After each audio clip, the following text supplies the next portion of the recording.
There is a room beneath the oldest hospital in England that has not been opened in over 200 years. Not because the door is locked, not because the key was lost, but because the people who knew what was inside decided, quietly and without public announcement, that some things are better left where they are. That decision was made by a committee of administrators in 1847. The minutes from that meeting survive. They are held in a private archive in London, and the single line that refers to this room reads as follows: "The matter of the lower vault is to be considered closed, and no further record shall be made." That is the entirety of the official record. What follows is the story of what was found beneath Britain's oldest hospitals, what those findings revealed about the nature of medical history in this country, and why the institutions that made those discoveries spent the better part of 2 centuries making sure you never heard about them. This is not a ghost story. It is something far more unsettling than that.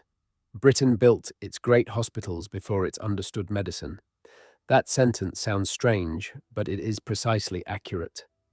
The oldest surviving hospital foundations in England date to the 12th and 13th centuries. St. Bartholomew's in London was founded in 1123.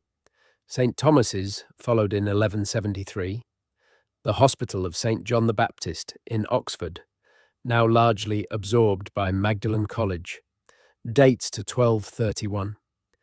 These institutions were operating for 300 years before anyone had a reliable theory of how disease spread. They were operating for 500 years before anyone understood that washing your hands between patients was a good idea. What this means, practically, is that the people who built these hospitals, the people who staffed them, the people who died in them across those centuries, existed in a medical universe that we would not recognize. They were not ignorant people. They were often brilliant people. But they were operating without germ theory, without sterile technique, without any meaningful understanding of the mechanisms by which bodies fail and recover. They were doing the best they could with a framework for understanding the human body that was fundamentally, catastrophically wrong. And the evidence of that framework, the physical residue of 500 years of medical practice, conducted according to principles we now know to be incorrect, ended up somewhere. It ended up in the crypts. The word crypt comes from the Latin crypta, meaning a hidden or underground chamber. In ecclesiastical architecture, crypts were built beneath churches to house the remains of saints and important figures, to provide burial space for clergy and benefactors, and sometimes simply because the ground beneath a building was valuable and could be used. Medieval hospitals were almost always built in close association with churches or religious foundations. The hospital and the chapel were understood to be part of the same enterprise, the healing of the body and the care of the soul being inseparable concerns, which meant that when hospitals built their foundations, they built them in the same way churches built theirs. They built down as well as up. The crypts beneath Britain's oldest hospitals are therefore architectural facts. They exist because of how these buildings were constructed, not because anyone specifically wanted underground spaces for medical purposes. But over the centuries, those spaces acquired contents, and the nature of those contents tells a story about British medical history that has never been fully told in public. We need to start with the oldest hospitals and work forward in time, because the story changes as medicine changes. What was kept underground in 1200 is not the same as what was kept underground in 1500, which is not the same as what was kept underground in 1800. Each period deposited its own layer of material, and each layer requires its own explanation. In the earliest period, the 12th and 13th centuries, the primary function of a hospital was not medical in any sense we would recognize. The word hospital itself derives from the Latin hospitalis, meaning a place of hospitality, a place where guests are received. Medieval hospitals were essentially hostels for the poor, the sick, and the traveller, operated by religious orders who understood their work as an expression of Christian charity. The care they provided was almost entirely spiritual. Prayers were said, last rites were administered. The dying were made as comfortable as possible in the moments before death. The sick were housed, fed, and prayed over. The practical medical interventions available to these early institutions were extremely limited. Herbal remedies of varying effectiveness. Bleeding, which we now understand to be harmful in almost all circumstances, but which was regarded as a primary therapeutic tool based on the theory of humours. Surgical procedures of extreme crudeness, conducted without anesthesia and without any understanding of infection, reserved for cases so severe that the alternative was certain death. Amputation. Trepanning, the drilling of holes in the skull to relieve pressure. The lancing of abscesses.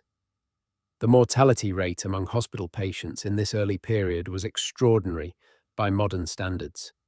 In some institutions, in some periods, the majority of patients who entered the hospital did not leave it alive. This was partly because only the most desperate cases sought institutional care. People who had no family to care for them. People whose conditions were already advanced past the point of any likely recovery. But it was also because the hospital itself was a dangerous place. Infections spread. Wound care was inadequate. The concentration of sick people in close quarters meant that diseases that were already present became amplified and spread back among the patient population. The bodies of those who died in these institutions had to go somewhere. In the earliest period, burial in the hospital's associated churchyard was the standard arrangement. The bodies of the poor, the majority of patients, were interred in common graves in the churchyard, dozens or sometimes hundreds to a pit, with minimal ceremony and no individual markers. The bodies of benefactors, wealthy individuals who had donated to the hospital and arranged for their own burial within its walls, were given more dignified interment, often within the chapel itself or in individual graves in the churchyard with stone markers. But some materials could not be buried in the churchyard. The specific details varied by institution and by period, but there were categories of human remains that presented practical problems for standard burial practices. Amputated limbs, for example.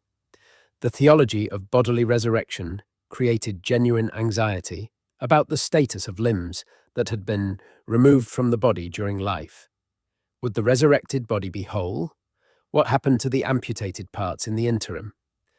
There was genuine theological dispute about these questions, and different institutions handled them differently. Some buried amputated limbs in the churchyard with care and ceremony. Others stored them. The crypts beneath hospitals became, among other things, repositories for anatomical materials that were theologically problematic and practically difficult to dispose of through ordinary burial.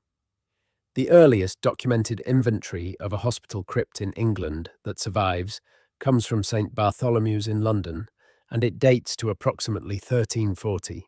It is a brief document, written in medieval Latin, and its primary purpose appears to have been administrative, a record of what was being stored in the lower sections of the building for purposes of institutional memory. The inventory lists several categories of material. There are what the document calls reliquiae, relics, which in this context almost certainly refers to amputated body parts rather than religious relics in the devotional sense, though the distinction was not always clearly drawn in medieval institutions. There are materials described as having come from the infirmary that could not be disposed of in the usual manner, a phrase whose specific meaning is unclear, but which likely refers to materials contaminated by serious disease. And there are sealed vessels, described as containing matter from those who died of the sweating sickness, which would suggest that the crypt was being used to isolate potentially infectious materials from earlier epidemic disease. This last detail is significant. The sweating sickness was a mysterious epidemic disease that struck England in several waves beginning in 1485, though the 1340 date of this inventory precedes those documented outbreaks, which raises questions about what disease the document is actually referring to. It may be that the term was applied retroactively by whoever compiled the inventory, or that the original term in the source document was translated or interpreted differently by later copyists. What matters for our purposes is not the specific disease but the practice. Medieval hospital administrators were sealing containers of potentially infectious material and storing them in the crypts beneath their institutions. This practice of storing infectious or potentially dangerous materials underground was not unique to hospitals. It reflected a broader folk understanding, common across medieval Europe, that underground spaces had preservative and containment properties. Things placed underground were, in some sense, neutralized. The earth contained them. This understanding was not entirely wrong, as it happens. Deep underground spaces do slow decomposition and can limit the spread of airborne pathogens. But the understanding was incomplete in crucial ways, and it created a set of practices around underground storage that persisted in British hospitals for centuries after better alternatives were available. By the 16th century, the relationship between British hospitals and their crypts had become more complex. The dissolution of the monasteries under Henry VIII, which began in 1536 and accelerated through the early 1540s, destroyed most of the religious foundations that had operated Britain's hospitals. The great majority of medieval hospitals closed. Only a handful survived, primarily those that had been refounded under royal patronage or taken over by municipal authorities. St. Bartholomew's survived because of a direct petition to Henry VIII by the citizens of London, who argued successfully that the city needed the institution for its poor. St. Thomas's was refounded by Edward VI in 1551. The hospitals that survived the dissolution faced a peculiar inheritance problem. They found themselves in possession of buildings that had been constructed and maintained by religious orders. Buildings that came with crypts that had been accumulating materials for 3 or 4 centuries. The new administrators of these institutions, who were secular figures operating under municipal or royal rather than ecclesiastical authority, had to decide what to do with what was underground. In most cases, the decision they made was to leave it alone. The crypts were sealed or their entrances obscured, and the materials within them were simply not addressed. This was the practical choice. There was no safe or sanitary method for dealing with centuries of accumulated organic material. There was no regulatory framework requiring any particular course of action. And there was, frankly, considerable anxiety about what might happen if the sealed spaces were opened. The idea that disease could be trapped underground and then released was widespread, and not entirely without basis. The miasma theory of disease, which held that illness was caused by bad air arising from putrefying organic matter, was not definitively disproved until the 1850s, and it provided a reasonable-seeming rationale for leaving sealed crypts sealed, so the materials accumulated over centuries remained where they were. New layers were added. The 16th and 17th centuries brought new medical practices and therefore new categories of material requiring storage or disposal. The practice of human dissection, which had been practiced sporadically in Italy since the 13th century, began to become more systematically established in England in the 16th century. Henry VIII granted the Company of Barber Surgeons the right to claim 4 hanged criminals per year for dissection in 1540. This was not adequate supply for the anatomical education then being demanded by the medical profession, but it established the principle. Dissection happened. Dissected bodies produced remains. Those remains had to go somewhere, and in the institutional context of a hospital with a crypt, they often went underground. The remains from dissection were qualitatively different from the other materials that had previously populated hospital crypts. Dissection was not a theologically neutral act. The Church had always had complex and sometimes contradictory positions on the dissection of human bodies. The same theological concerns about bodily resurrection that had made the storage of amputated limbs a matter of anxiety also applied, with greater force, to bodies that had been cut open and their organs removed and examined. Dissected remains were, in a meaningful sense, compromised remains. They did not fit cleanly into the existing frameworks for the dignified disposal of human bodies. The practical response in many institutions was the same response that had been applied to other problematic categories of material: underground storage, the partial remains of dissected bodies, the organs, the bones, the soft tissues that were not preserved for educational purposes ended up in the crypts. This practice accelerated dramatically in the 18th century. The Enlightenment brought with it an enormous expansion in the ambition of medical education. The idea that the human body was a machine that could be understood through systematic investigation, that diseases had physical causes that could be identified and in principle corrected, drove a massive increase in demand for cadavers for dissection. The legal supply, limited to executed criminals, was completely inadequate. The result was the emergence of the body-snatching trade, the resurrection men, who supplied medical schools and hospitals with freshly buried corpses exhumed from churchyards. This is a well-documented aspect of British medical history. What is less well documented is what happened to the remains after the dissections were complete. The resurrection men who supplied bodies expected to be paid for whole corpses. Once the dissection was finished, the institution was left with partial remains, materials that had been illegally obtained and could not be officially accounted for, that needed to be disposed of without creating a public scandal or attracting the attention of authorities. The crypts were the obvious solution. The scale of this activity at major London teaching hospitals was substantial. St. Bartholomew's, St. Thomas's, Guy's, all of them were receiving significant numbers of illegally obtained cadavers in the late 18th and early 19th centuries. The anatomy schools attached to these institutions were the centres of British medical education. And the remains of those cadavers, when the useful educational material had been extracted, went somewhere. When investigators began, in the 20th century, to systematically examine the crypts beneath these institutions, what they found was a stratigraphic record of this history. Layer upon layer of human remains, in varying states of preservation, representing centuries of accumulation. In some areas of the largest crypts, the depth of accumulated material was measured in meters rather than centimeters. The investigation of St. Bartholomew's lower vaults, which began as a byproduct of structural survey work in 1962, produced a preliminary report that was never published.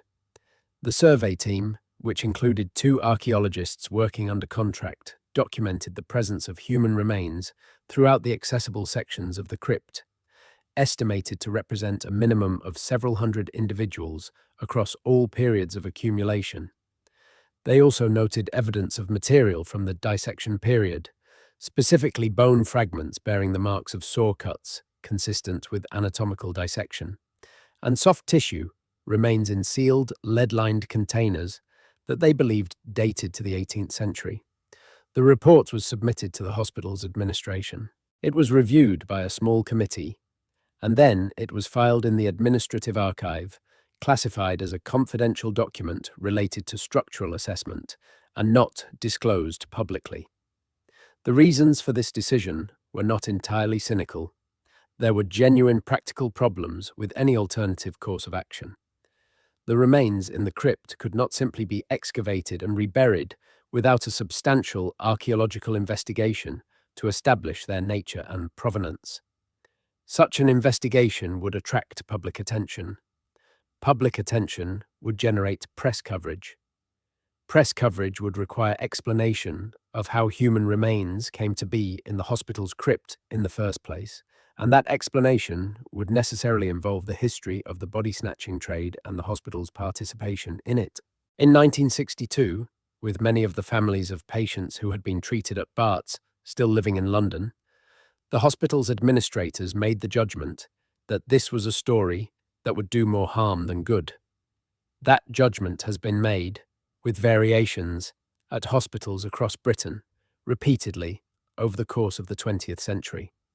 The pattern is consistent.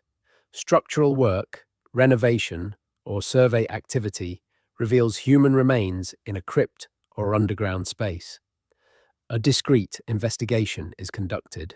A report is produced. The report is classified or restricted. The public is not informed. The reasons given for this pattern of non-disclosure have evolved over time. In the earlier part of the 20th century, the primary concern was reputational. Hospitals did not want to be associated publicly with the history of body snatching and illegal dissection.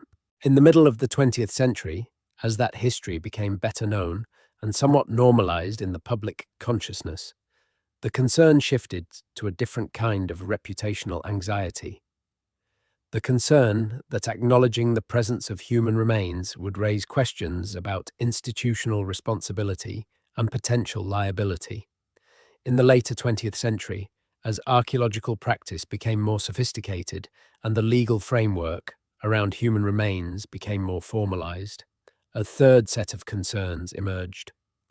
Under the terms of the Burial Act of 1857 and subsequent legislation, human remains cannot simply be moved or disturbed without a license. Any formal acknowledgement that human remains existed in a particular location created a legal obligation to deal with them through the appropriate regulatory framework, which was expensive, time-consuming, and would require public disclosure. Many institutions calculated that the cost of formal compliance exceeded the benefit and chose instead to maintain the status quo of sealed crypts and restricted documentation. The case of St. Thomas's Hospital illustrates this pattern in some detail. St. Thomas's, which moved from its original site in Southwark to its current location on the Albert Embankment in the 1860s, carried out extensive archaeological work in the early 1990s as part of a building program on the Southwark site, which by that point had been occupied by other institutions. The archaeological work revealed extensive human remains beneath the site, representing multiple centuries of accumulation, including materials consistent with the hospital's dissection activities in the 18th century. The full archaeological report from that investigation runs to several hundred pages.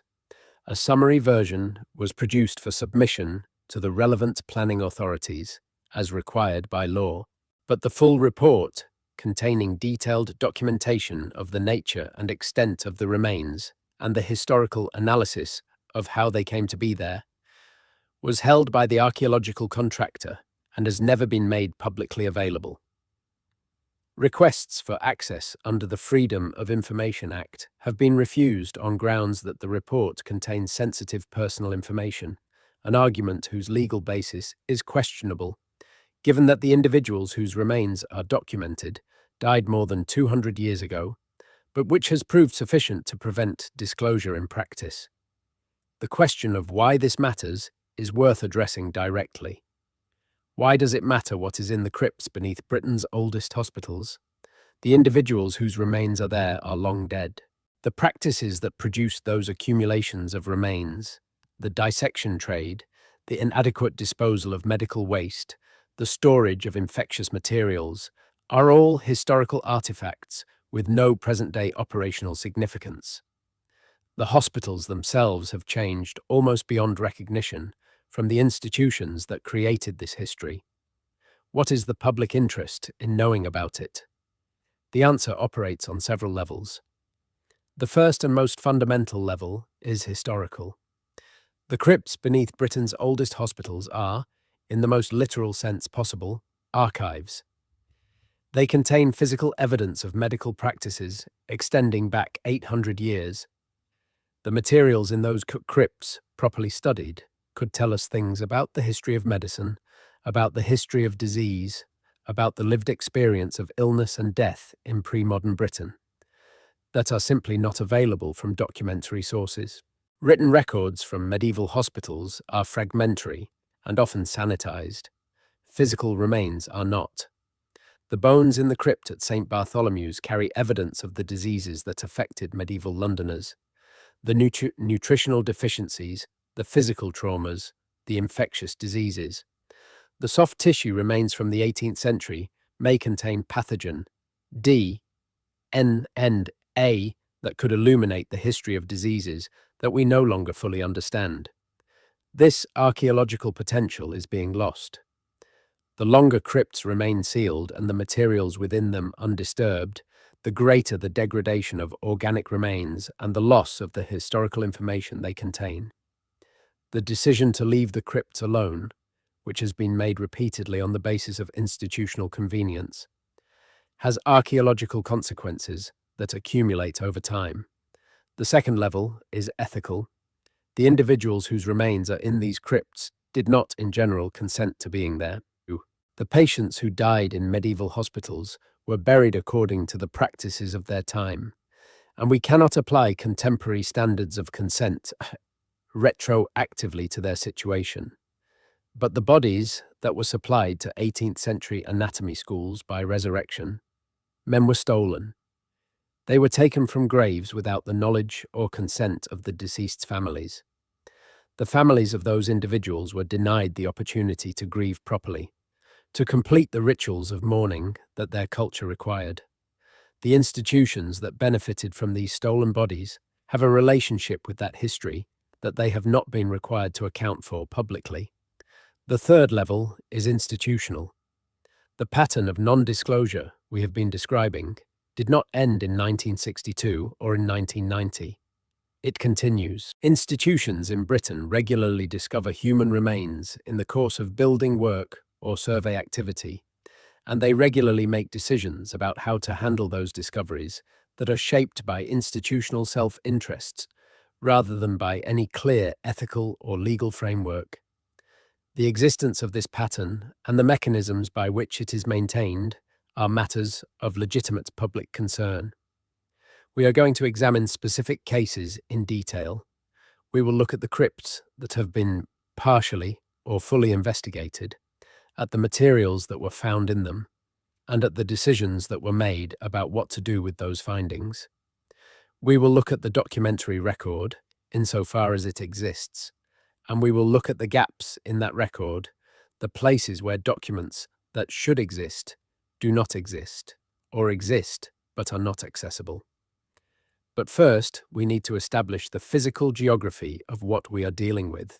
Britain has more surviving medieval hospital foundations than any other country in Europe. The exact number of hospitals founded in England between 1100 and 1500 is disputed among historians, but estimates typically range between 400 and 600. The vast majority of these were small institutions, often associated with individual religious houses, that disappeared during the Dissolution. But even among the institutions that survived, the number with significant surviving underground structure is substantial. The hospitals we will examine in most detail are the ones with the most extensively documented crypt histories. St. Bartholomew's in London, St. Thomas's in Southwark, the Hospital of St. Cross in Winchester, Brown's Hospital in Stamford, and the Maison Dieu in Dover. Each of these institutions represents a different aspect of the story. Each has contributed to the historical record in different ways, and each illustrates, in its own way, the pattern of discovery and concealment that has characterized the relationship between Britain's oldest hospitals and their underground spaces. We begin with St. Bartholomew's because it is the oldest and because its crypt history is the most extensively documented, even if most of that documentation is not publicly available. The Priory of St. Bartholomew the Great was founded in 1123 by Raher, a courtier who had gone on pilgrimage to Rome and returned with a vision and a mission. The hospital he established alongside the priory was intended to care for the sick and poor of London, and it has been operating on the same site in Smithfield ever since, making it the oldest hospital in Britain by a considerable margin. The Church of St. Bartholomew the Great, which survives today as one of the most complete examples of Norman architecture in London, gives some sense of what the original complex looked like, though the hospital buildings themselves have been rebuilt many times. The underground spaces beneath the current hospital complex are extensive. Survey work carried out in the 1950s and again in the 1980s established that the accessible crypts cover an area of approximately 800 square meters, and that there are additional sealed sections whose extent is not fully known. The accessible portions contain a range of structural features consistent with different periods of construction, from what appear to be Norman foundations in the deepest sections to brick construction clearly dating to the 18th or 19th century in the shallower areas. The 1950 survey was limited in scope. It was carried out by the hospital's own maintenance staff with no archaeological expertise, and its primary purpose was to assess structural condition.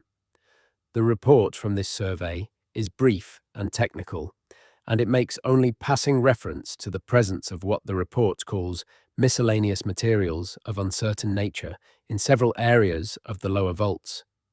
This language is careful and uninformative. It tells us that something was there. It tells us nothing about what it was. The 1980s survey was more systematic. It was carried out by a team from the Museum of London Archaeology Service, working under contract to the hospital as part of a broader archaeological assessment ahead of planned construction work. This survey produced significantly more detailed documentation. The archaeological team made a preliminary assessment of the visible materials in the accessible sections of the crypt, described the structural sequence in considerable detail, and noted specific finds of archaeological significance. The preliminary report from this survey, which exists in the Museum of London's archive, describes several categories of significant material. There are human skeletal remains, which the surveyors assessed as representing multiple individuals across a wide date range. There are ceramic vessels of medieval and early modern date, some of them sealed, whose contents were not assessed in the preliminary survey, but which the surveyors speculated might relate to the storage of pharmaceutical or medical materials.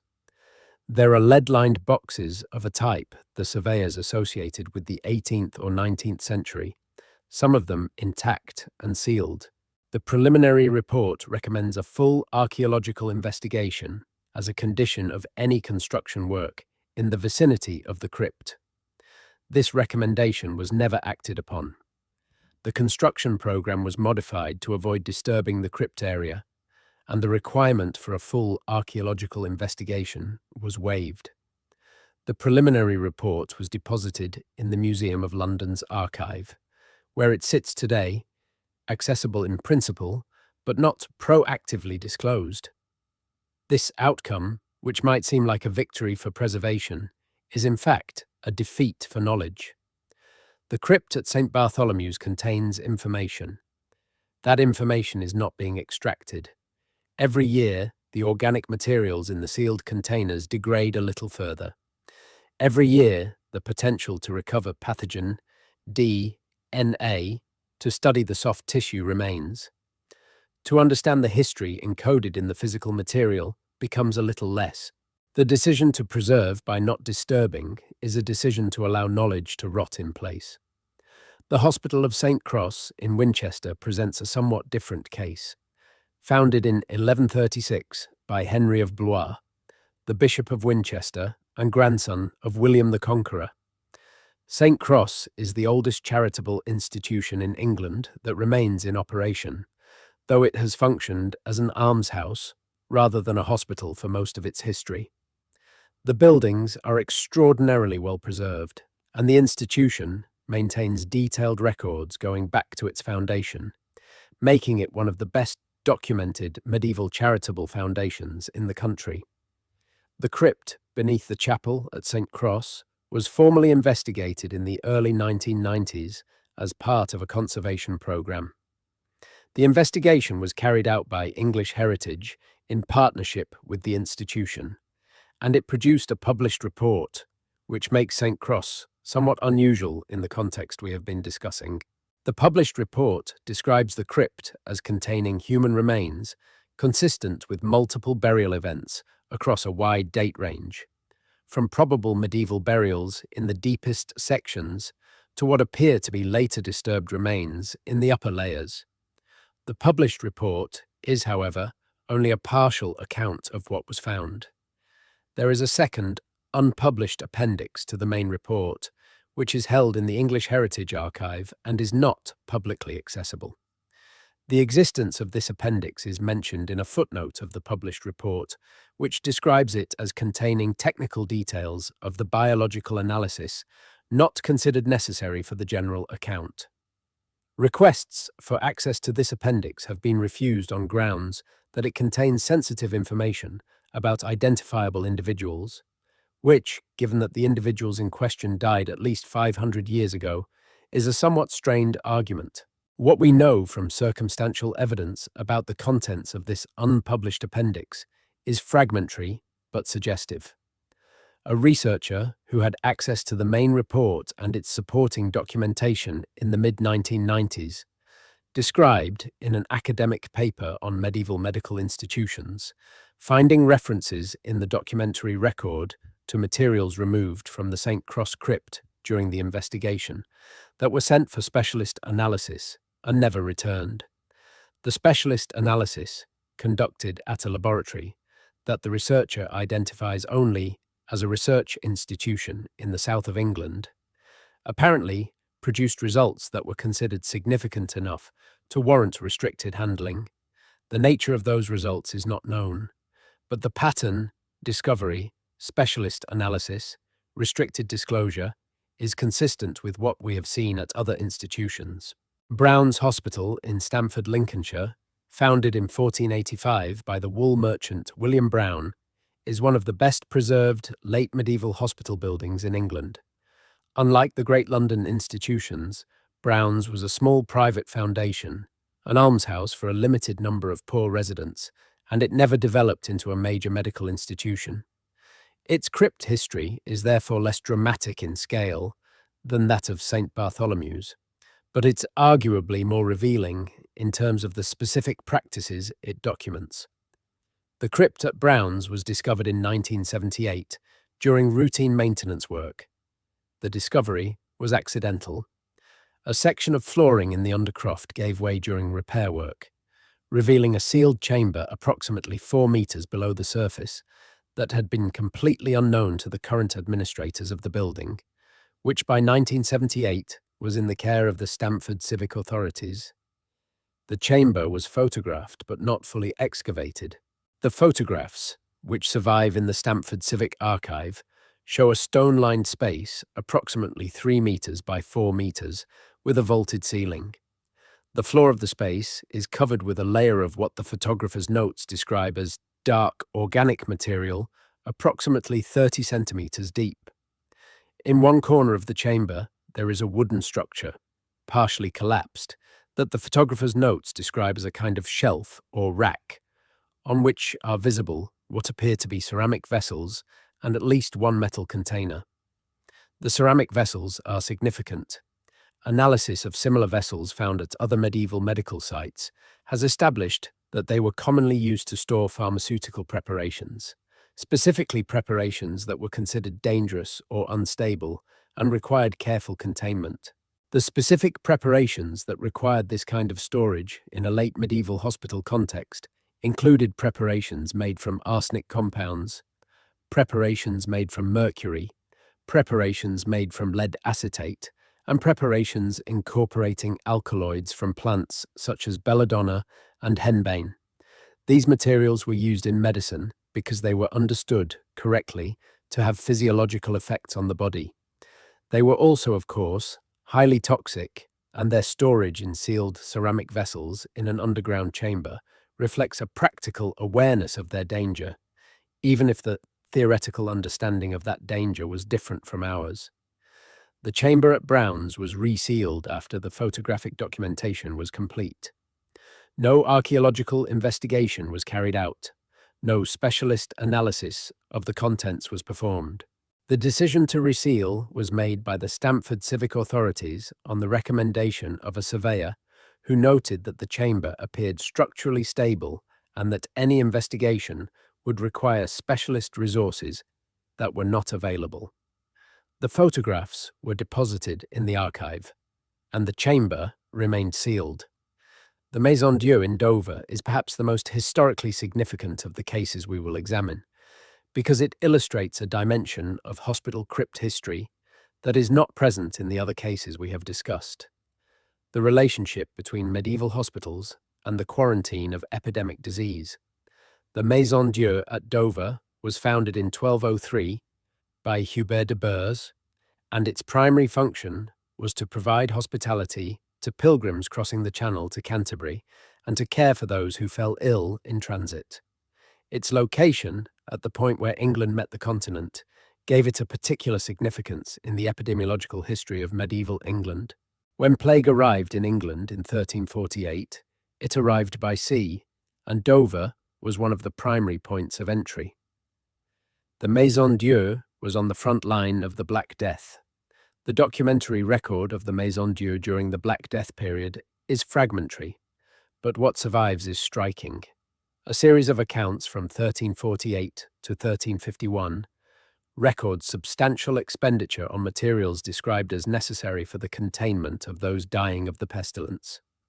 One specific item in the 1349 accounts refers to the purchase of lead sheets for the ceiling of a lower chamber, with the explanation that certain matters of the sick required containment until the pestilence had passed. This document has been known to historians of the Black Death since it was published in a transcription in the 1880s. But its significance has not been widely understood, because the specific implication of sealing a chamber in lead sheet for the containment of matters related to the sick has not been fully explored. What was being contained? The document uses the word materia, which in medieval Latin has a range of meanings, but in a medical context most commonly refers to physical bodily matter, specifically the discharges associated with illness. Wounds, bodily fluids, the materials that contemporary understanding associated with the spread of disease. The Black Death was caused by Yersinia pestis, a bacterium that survives extremely poorly in sealed underground environments. Any infectious potential in materials stored in the lead-lined chamber at Dover in 1349 would have been gone within weeks. But the historical record of the practice is remarkable. Here, in a document from the 14th century, is evidence that medieval hospital administrators were attempting to contain infectious materials from plague patients by sealing them in lead-lined underground chambers. When the Maison Dieu at Dover was surveyed in 1962 as part of an assessment of the building, which by then was used as a town hall, the surveyors noted the presence of sealed sections in the undercroft that had not been opened in the institutional memory of the building. The survey report, which is held in the Dover Civic Archive, recommends that these sections be investigated before any structural work is carried out, noting that the medieval documentary references to lead-lined chambers suggested they might contain material of historical interest. That recommendation was made in 1962. It has not been acted upon. The pattern we have been tracing of discovery and non-disclosure, of recommendations for investigation that are never followed through, of reports that are produced and then classified or simply left unfiled, reflects something about the relationship between British institutions and their own histories that goes beyond any specific set of concerns about hospital crypts. Britain has an extraordinarily rich and complex history of institutional medicine. The hospitals we have been discussing were the foundations of the modern medical system, the places where the techniques and practices that eventually became scientific medicine were developed, tested, and refined. That history is, on balance, a story of remarkable achievement. The British contribution to medicine, from Harvey's discovery of the circulation of the blood in the 17th century through the development of vaccination, anesthesia, antiseptic technique, and ultimately the National Health Service, is genuinely impressive. But achievement of that magnitude does not happen without cost. The cost of building a scientific medical tradition in Britain was paid, in part, by the patients who died in medieval hospital wards where infection control was non-existent, by the poor whose bodies were stolen from their graves to supply anatomy schools, by the mentally ill who were confined in conditions that we now recognize as abusive, by the individuals who were subjected to experimental treatments without anything recognizable as informed consent. The crypts beneath Britain's oldest hospitals are, in a very real sense, the receipts for that cost. They are the physical record of what was discarded, what was stored, what was sealed away so that the work of medicine could continue above ground. They contain the evidence of practices that the institutions that benefited from them have preferred not to discuss publicly. The question of whether that evidence should be recovered, documented, and made public is not a straightforward one. There are genuine arguments for preservation in place. There are genuine arguments for investigation. There are genuine arguments for the interests of the individuals whose remains are in these spaces. There are genuine arguments for the institutional interests of hospitals that are doing important work and whose public standing, fairly or not, could be damaged by the association with historical practices they had no part in creating. But the pattern of non-disclosure, the systematic preference for secrecy over transparency, for institutional convenience over historical knowledge, is itself a choice that has consequences. It means that the archaeological record encoded in these spaces continues to degrade. It means that the history of medicine in Britain remains incomplete in ways that affect our understanding of how we got to where we are. And it means that the individuals whose remains are in these crypts remain in a kind of limbo, neither properly mourned nor properly studied. Their existence acknowledged only in restricted documents that few people will ever read. We turn now to the specific categories of material that investigations of these crypts have documented, and to what those materials tell us about the history of medicine in Britain. The first and most extensive category is human skeletal remains. Every investigated crypt in Britain's major hospital sites has contained skeletal material, and in several cases, the quantities have been substantial. The precise numbers are difficult to establish because most investigations have been preliminary rather than comprehensive, but reasonable estimates for the major London sites suggest that the crypts beneath hospitals, like St Bartholomew's and the former St Thomas's site, contain the remains of several thousand individuals in total. These remains are archaeologically valuable for a number of reasons. The most straightforward is demographic. Skeletal remains preserve information about age at death, sex, height, evidence of disease, evidence of physical trauma, evidence of nutritional status. A population of medieval hospital patients is, almost by definition, a population of individuals who were ill or injured, and the skeletal record of their conditions can tell us things about the disease burden of medieval London that are not available from any documentary source. What investigations have found, insofar as they have been reported, is consistent with what we would expect.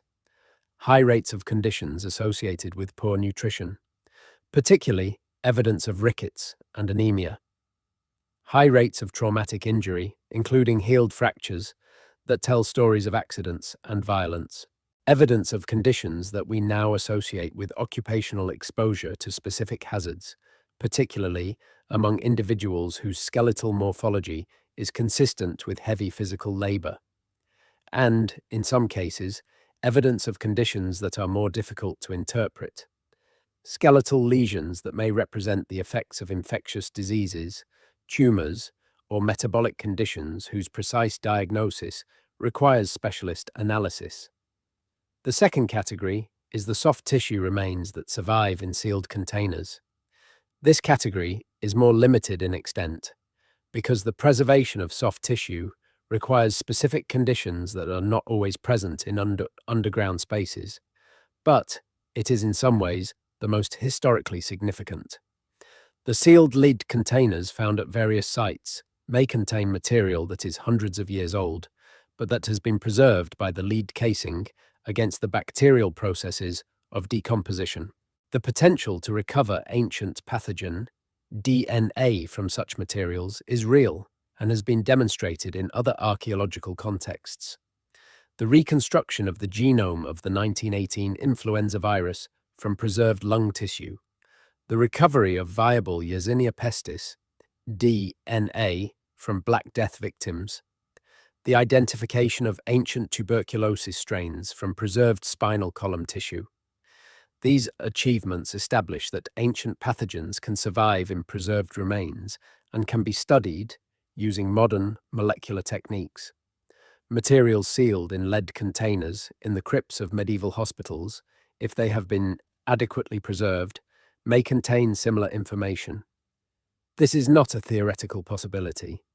The sealed vessels from the Browns Hospital crypt in Stamford have not been analysed. The lead-lined containers from the St. Bartholomew's crypt have not been analysed. The sealed chamber at the Dover Maison Dieu, which may contain materials from plague patients treated in 1348 or 1349, has not been opened or investigated. In each of these cases, materials that might contain unique and irreplaceable historical information about the pathogens that killed millions of people in medieval Britain are sitting in sealed containers in underground spaces, accessible in principle, but not being studied. The third category is the pharmaceutical and medical materials stored in these crypts. The ceramic vessels found at Brown's and at several other sites represent a record of medieval and early modern pharmacy that has been barely touched by scholarly investigation. The specific preparations stored in these vessels, if they can be identified by chemical analysis, would add significantly to our understanding of medieval medical practice. We know from documentary sources what preparations were used, but the gap between what was prescribed in medical texts and what was actually administered to patients is often substantial. Physical analysis of the materials in these vessels would allow us to close that gap to some extent. There is also the question of the preparations themselves as historical artifacts. Medieval pharmaceutical preparations were often complex mixtures of organic and inorganic materials, prepared according to recipes that combined empirical observation with theoretical frameworks we no longer accept. Some of those preparations were effective by mechanisms their creators did not understand. Others were ineffective or harmful. Chemical analysis of surviving preparations would allow us to identify which was which, with implications not just for historical understanding, but potentially for identifying compounds of contemporary pharmaceutical interest. This last point is worth dwelling on. The history of pharmacology is full of examples of traditionally used preparations that have proved to contain biologically active compounds with genuine therapeutic potential. Artemisinin, now the basis of the most effective malaria treatments, was derived from a plant used in traditional Chinese medicine for 2,000 years. Aspirin is derived from salicylates found in willow bark, used medicinally since ancient times. The preparation of digitalis from foxglove, which remains the basis of important cardiac medications, was documented by William Withering in the 18th century on the basis of a traditional remedy he encountered in Shropshire. The pharmaceutical materials in hospital crypts represent a different kind of archive, the pharmacopoeia of an entire medical tradition, preserved in sealed containers, waiting to be analysed. The possibility that some of those preparations contain compounds of contemporary interest is not far-fetched. It is, if anything, likely. Medieval practitioners were empirical, even when their theories were wrong. They noticed that certain preparations had certain effects, and they used those preparations, even without understanding why they worked. Some of what is sealed in those ceramic vessels, in those underground chambers, may be pharmacologically significant, but none of it is being studied. The fourth category of material is documentary. This may seem like an odd category to include in a discussion of physical remains, but some of the most significant finds in hospital crypts have been documentary materials. specifically paper and parchment documents stored underground, presumably for preservation, in conditions that have in some cases allowed them to survive. The most extensively documented case of documentary recovery from a hospital crypt is from St. Thomas's, where archaeological work in the 1990s recovered fragments of paper documents from sealed spaces beneath the former hospital site. The fragments were too degraded for full recovery, but several partial documents were identified, including what appears to be a patient register from the 18th century and a series of correspondence fragments whose content was not fully reconstructed in the available documentation. The patient register is significant because institutional patient records from 18th century British hospitals are substantially incomplete.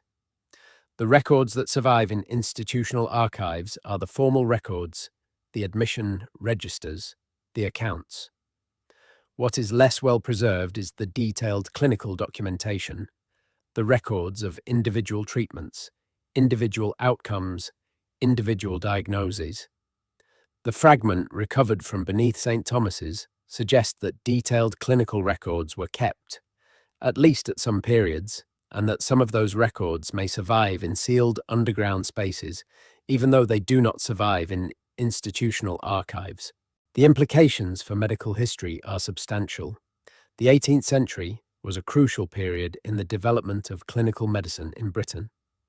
The major teaching hospitals were beginning to systematize the collection of clinical data, to compare outcomes across different treatments, to develop what we would now recognize as the precursors of clinical trial methodology.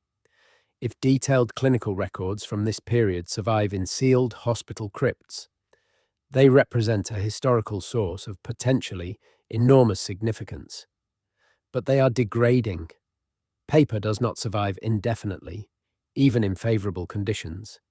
Every year that passes without systematic investigation of the documentary materials in these crypts is a year in which the historical record becomes a little less recoverable. We have been speaking so far primarily of the London institutions and their documented crypts. But the story of sealed hospital crypts in Britain is not only a London story. Across the country, in provincial towns and cathedral cities, the medieval hospital foundations that survived the Dissolution left underground spaces that have been sealed, partially investigated, or ignored in ways that parallel what we have documented in London. The almshouse of St. John in Sherborne, Dorset, founded in 1438, was surveyed in 2003 as part of a conservation programme. The survey discovered a previously unknown subfloor space beneath the chapel that contained, according to the survey report, what appeared to be stratified deposits of mixed organic and inorganic material consistent with centuries of accumulation. The report recommended further investigation. No further investigation was carried out. The Hospital of the Blessed Trinity in Pontefract, Yorkshire, whose precise foundation date is uncertain but which was operating by the early 13th century, was partially investigated in 1987 when building work on an adjacent site exposed part of its foundations. The investigation was limited to the exposed section, and the report noted the presence of sealed areas that could not be accessed without more extensive excavation. The building work proceeded without that excavation being undertaken. The sealed areas remain sealed. The Hospital of St. Mary Magdalene in Ely, which dates to the 12th century and operated until the Dissolution, has been subject to several surveys as part of the management of the historic site on which it stands. The most recent survey, carried out in 2015, noted the presence of at least 2 sealed sections of the undercroft that had not been accessible in any previous survey. The report noted that the documentary record suggested these sections had been used for storage in the medieval period and recommended a detailed investigation. That recommendation has not been acted upon. The pattern repeats itself across the country. Discovery, recommendation, inaction. The underground spaces remain sealed. The contents remain unknown.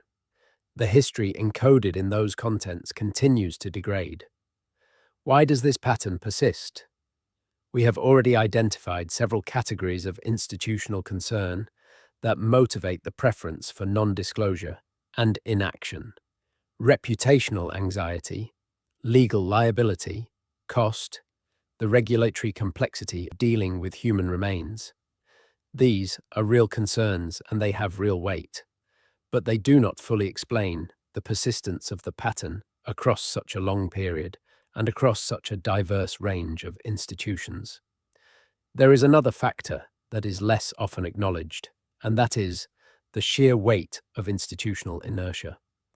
These are old institutions. They have been operating for centuries. They have developed, over those centuries, habits of self-preservation and self-protection that are deeply embedded in their cultures and their administrative practices. The preference for non-disclosure is not, in most cases, a deliberate policy decision made by contemporary administrators who have carefully weighed the costs and benefits. It is a cultural habit, a reflexive response, shaped by the accumulated choices of generations of administrators who faced similar decisions and made similar choices. The administrators of St. Bartholomew's Hospital in 2024 are not personally responsible for the practices that put human remains in their crypt. They did not personally decide to seal the preliminary archaeological report in 1962.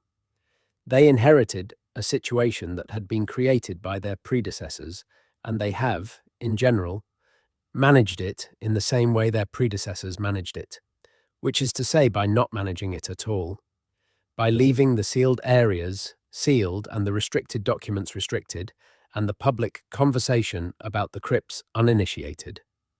This is not a criticism of specific individuals. It is a description of how institutional cultures work. Institutional cultures are powerful, and they are particularly powerful in institutions with long histories and strong senses of their own identity. The great London teaching hospitals have very strong institutional identities. They are proud of their histories. They celebrate their founders, their great physicians, their contributions to medicine.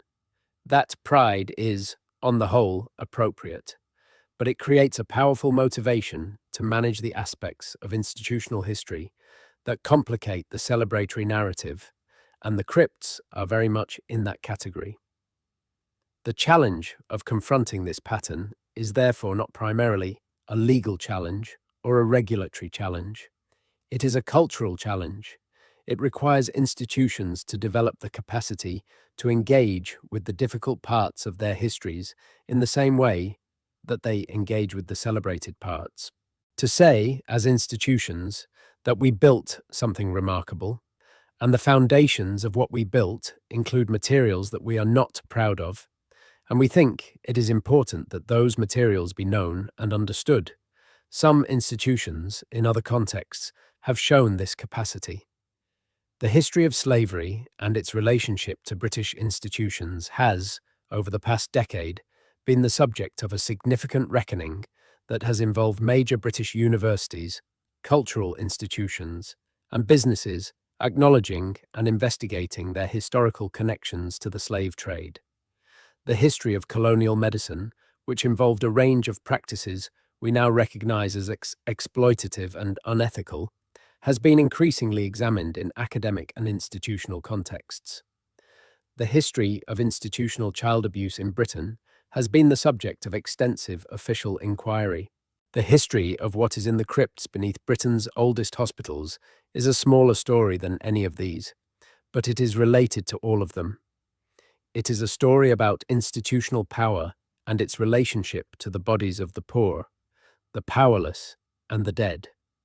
It is a story about the gap between the public face of an institution and what lies beneath it, literally as well as figuratively, and it is a story that has not yet been fully told. The telling of that story requires access. It requires access to the documentary records that institutions have classified as confidential. It requires access to the physical spaces that have been sealed. And it requires the development of a framework that allows investigation of those spaces and documentation of their contents in a way that respects both the historical significance of the materials and the interests of the institutions and communities connected to them. That framework does not currently exist in Britain in any coherent or systematic form.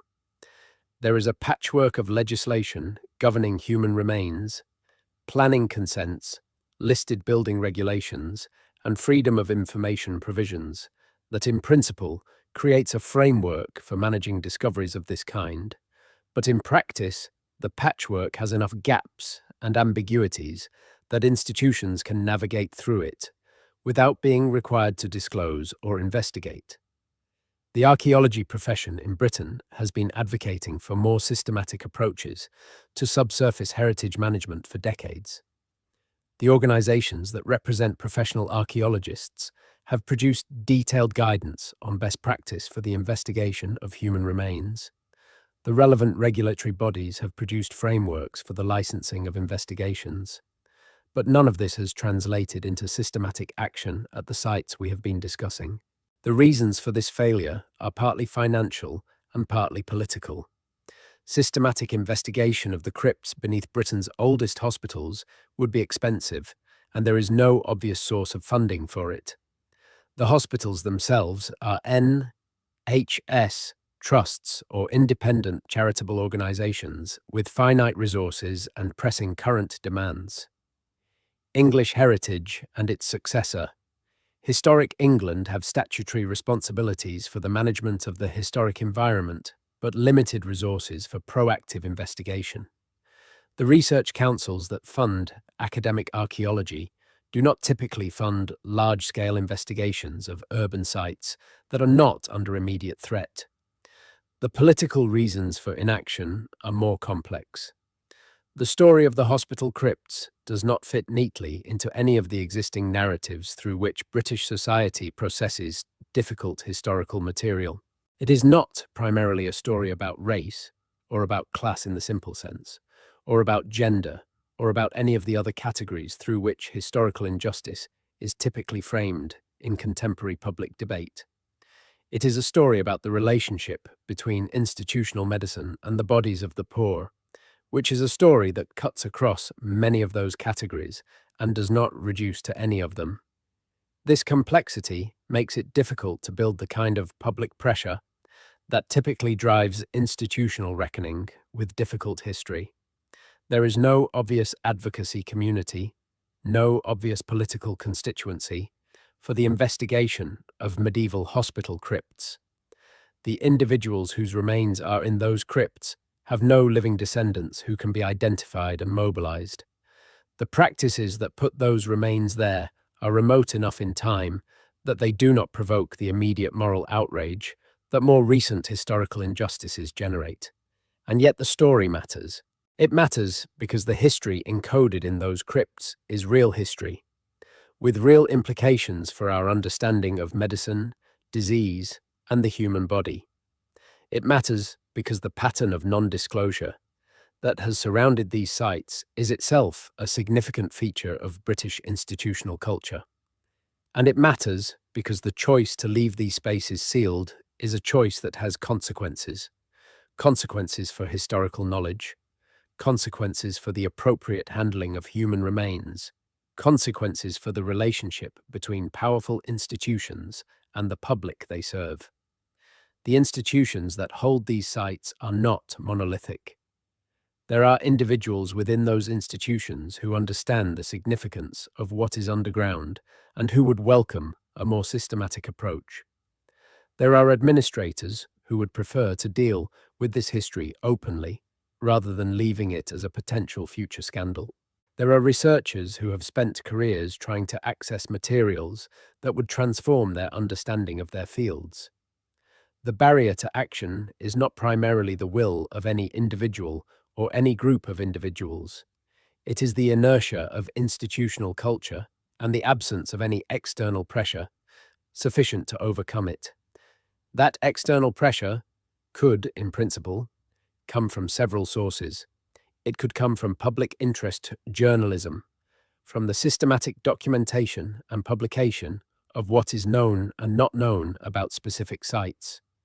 It could come from academic advocacy, from the community of historians and archaeologists, making the case for systematic investigation in terms that policymakers and funders can understand. It could come from regulatory reform, from changes to the legal framework that make non-disclosure more costly and systematic investigation more feasible. Or it could come from within the institutions themselves, from administrators who decide that the reputational and ethical case for transparency outweighs the institutional case for continued concealment. In the absence of that pressure, the pattern continues. The crypts remain sealed, the reports remain restricted. The history encoded in the physical material beneath Britain's oldest hospitals continues to degrade in the dark. Let us turn now to the specific medical practices that these crypts document, and to the ways in which understanding those practices illuminates the history of medicine in Britain. The practice of bloodletting is a good place to begin, because it's one of the most extensively documented medical practices in British history, and because its relationship to hospital crypts is direct. Bloodletting, or phlebotomy, was the dominant therapeutic intervention in European medicine from ancient times until the 19th century. It was based on the theory of humours, which held that the body contained four fundamental fluids: blood, phlegm, yellow bile, and black bile, and that disease resulted from an imbalance among these fluids. Removing blood was the standard treatment for conditions characterized by what practitioners regarded as an excess of blood, which in practice meant that it was used for an extraordinarily wide range of conditions. The instruments used for bloodletting, the lancet, the phleem, the scarifier, required regular cleaning and sterilization, and the blood and bodily fluids collected in the course of bleeding patients required disposal. In a hospital setting, the quantities involved were substantial. A major hospital in the 18th century might be carrying out bloodletting procedures on dozens of patients daily. The collection vessels, typically ceramic bowls of a specific form known as bleeding bowls, required emptying and cleaning after each use.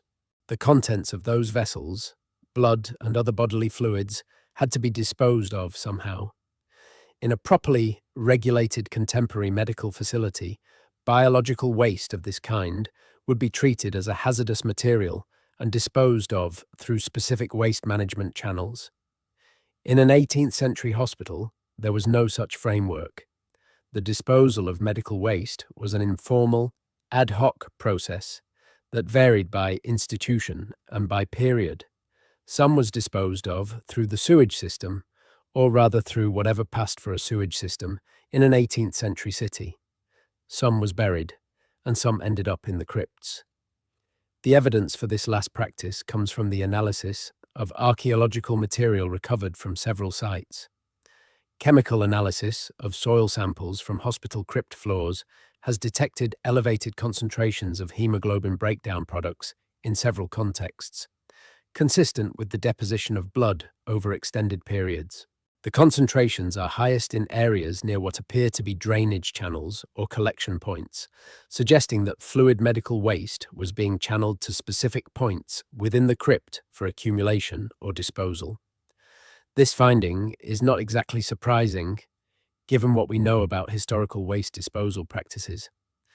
But it is significant because it establishes the crypt as a medical waste disposal site in a way that the institutional records typically do not acknowledge. The administrative records of 18th century hospitals, the accounts, the minute books, the policy documents, do not generally contain entries discussing the disposal of medical waste. That aspect of institutional operation was managed below the level of formal documentation, in the physical spaces below the building, out of sight and therefore out of mind. The implications for the archaeological analysis of these spaces are significant. Soil that has been contaminated with blood and other biological materials over centuries may preserve DNA from the pathogens that inhabited the bloodstreams of the patients whose blood was collected.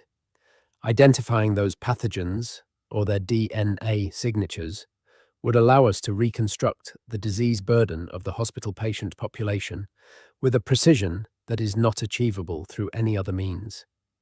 This is not a hypothetical. The technology for recovering ancient DNA from soil matrices exists and has been applied in other contexts. Ancient DNA has been recovered from cave sediments, from permafrost, from archaeological deposits in a wide range of environmental conditions. The recovery of pathogen DNA from hospital crypt soil is technically feasible, and the information it could provide about historical disease ecology would be of considerable scientific value. But the investigations that would produce this information have not been carried out. The history of surgical practice in Britain's oldest hospitals is another dimension of the story that is partially preserved in the crypts. Surgery in the period before anesthesia and antiseptic technique was a brutal necessity, a last resort for patients whose conditions had passed beyond any possibility of medical management. The operations performed were limited in scope, but often dramatic in their effects. Amputation was the most common major surgical procedure. Stone removal from the bladder, lithotomy, was performed despite its extraordinary danger because the suffering caused by bladder stones could be greater than the risk of the operation. The repair of hernias, the draining of abscesses, the removal of surface tumours. These procedures were carried out in hospital wards without anesthesia beyond alcohol or opiates, by surgeons who worked with speed as a proxy for skill, since the patient's survival depended in part on minimizing the duration of the operation. The remains of surgical operations, amputated limbs, excised tumors, the surgical detritus of bone and tissue required disposal. As we noted earlier, the theological anxiety around amputated parts created a specific category of problematic material that could not easily be disposed of through ordinary burial. The crypts received a portion of this material. In the examined sections of several hospital crypts, archaeologists have found bone material bearing the marks of surgical tools, the straight cuts of a saw, the irregular cuts of a knife, that are unmistakably the products of surgical amputation, rather than the marks of normal burial practice or post-mortem animal activity. These surgical remains are, in their way, as historically significant as any other material in the crypts. They represent the physical evidence of operations performed on real patients, the actual bones of the people who lay on the operating table in a pre-anesthetic hospital and submitted to the surgeon's saw. The marks on those bones, the precise angle of the cut, the evidence of how much or how little bone was preserved relative to the soft tissue, can tell us things about surgical technique that are not recoverable from any documentary source. Surgical textbooks from this period describe how operations should be performed, but the textbook description and the actual practice are not always the same. Surgeons developed individual techniques, individual shortcuts, individual solutions to the problems they encountered repeatedly in the operating room. Those individual variations are encoded in the physical evidence of the procedures they performed.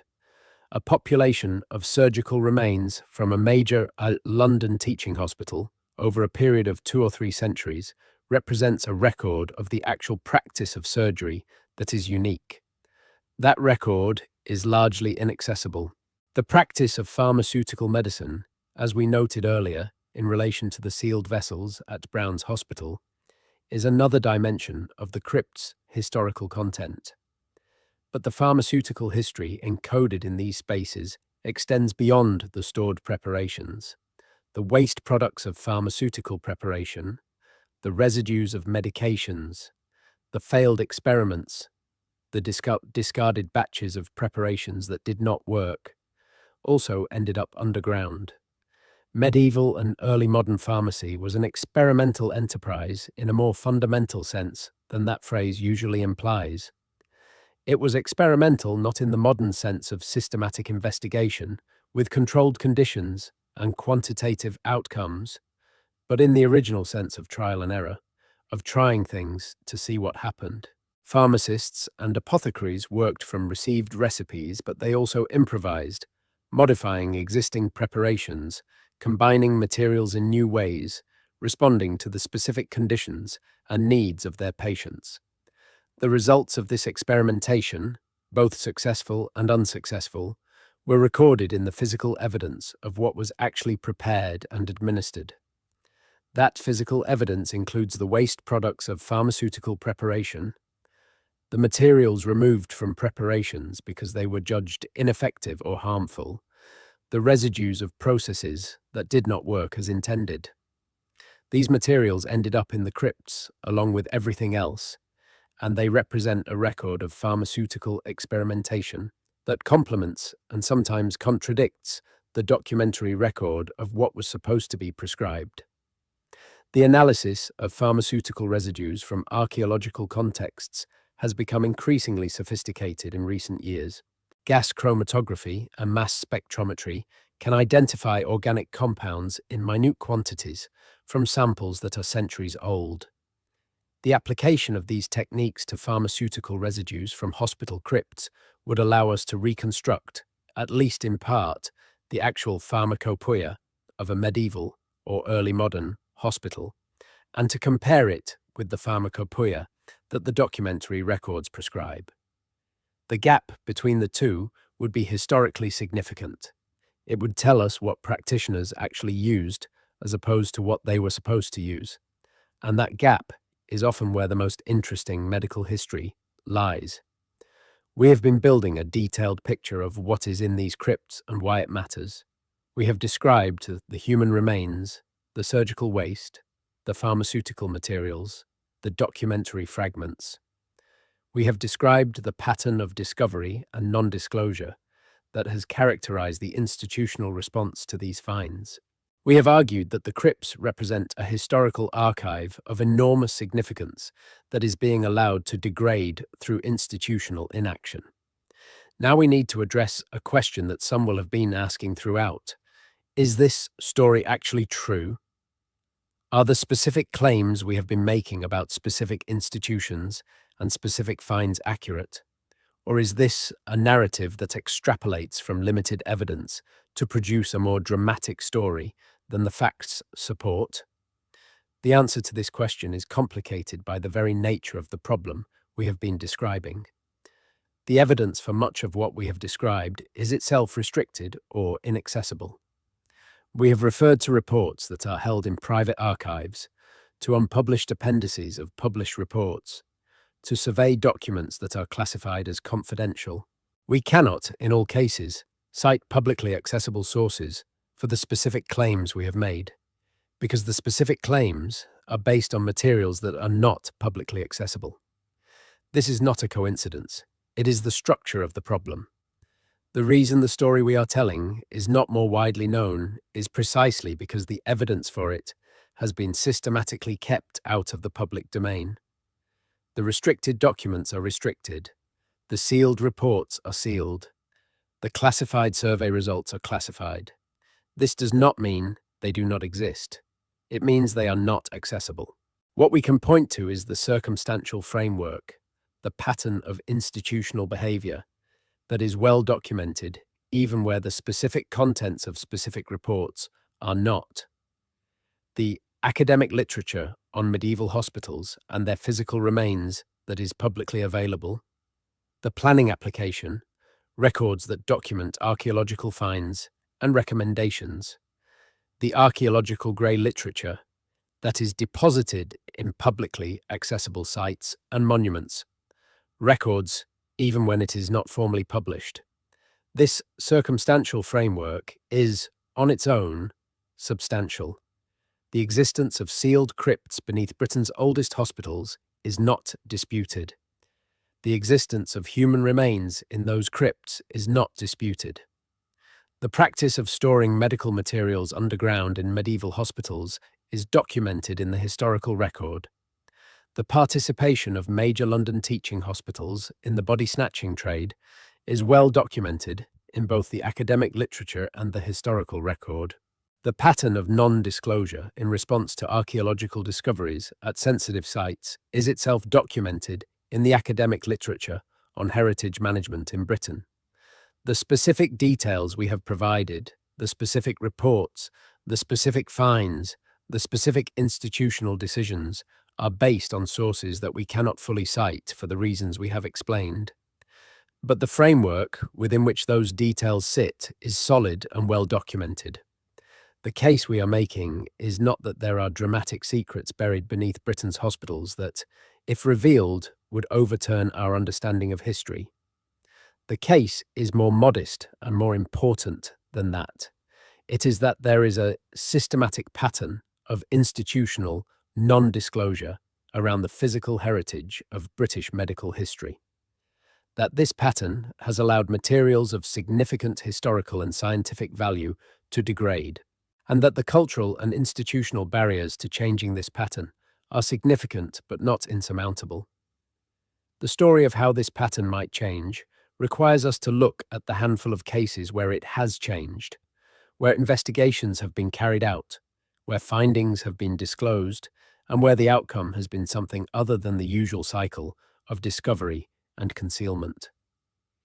The most extensively documented case of successful investigation and disclosure involves not a hospital in the conventional sense, but the post-medieval burial ground at Crossbones in Southwark, London. Crossbones was an unconsecrated burial ground that operated from the medieval period through the 19th century, primarily used for the burial of individuals who could not be buried in consecrated ground: unbaptized infants, suicides, prostitutes, and the very poor. It was located in close proximity to the medieval St. Thomas's Hospital, and archaeological investigation of the site in the 1990s established that a portion of the burials represented individuals who had died in the hospital and been transported to Crossbones for burial.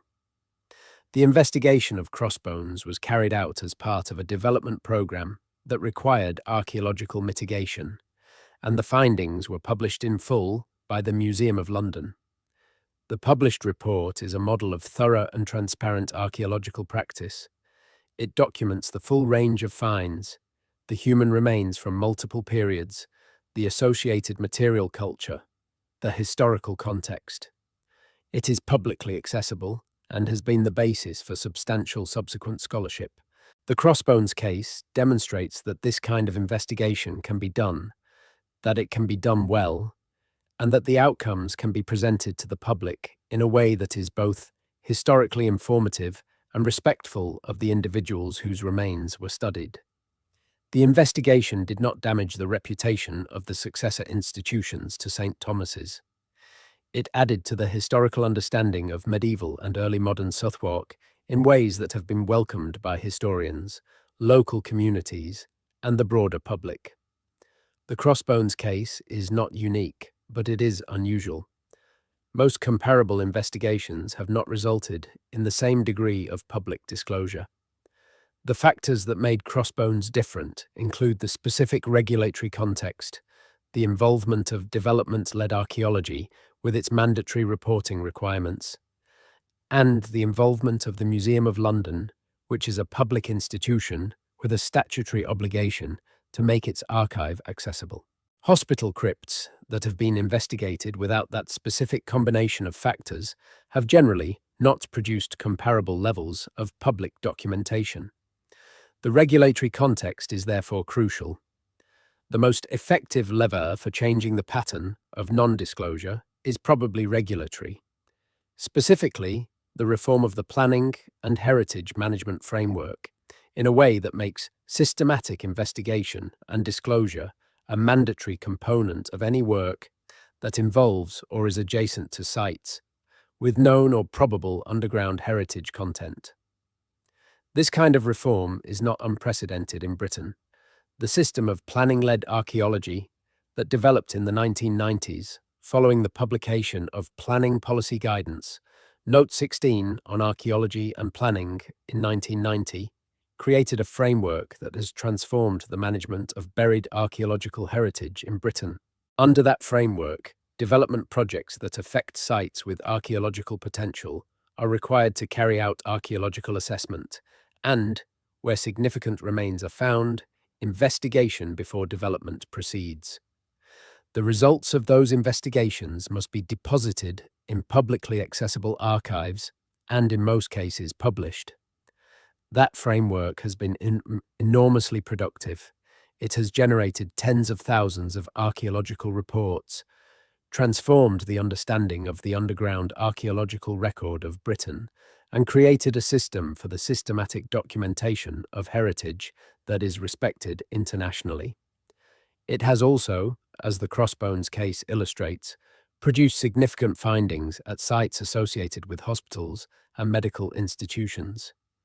But the framework has gaps. It applies primarily to sites that are the subject of development applications.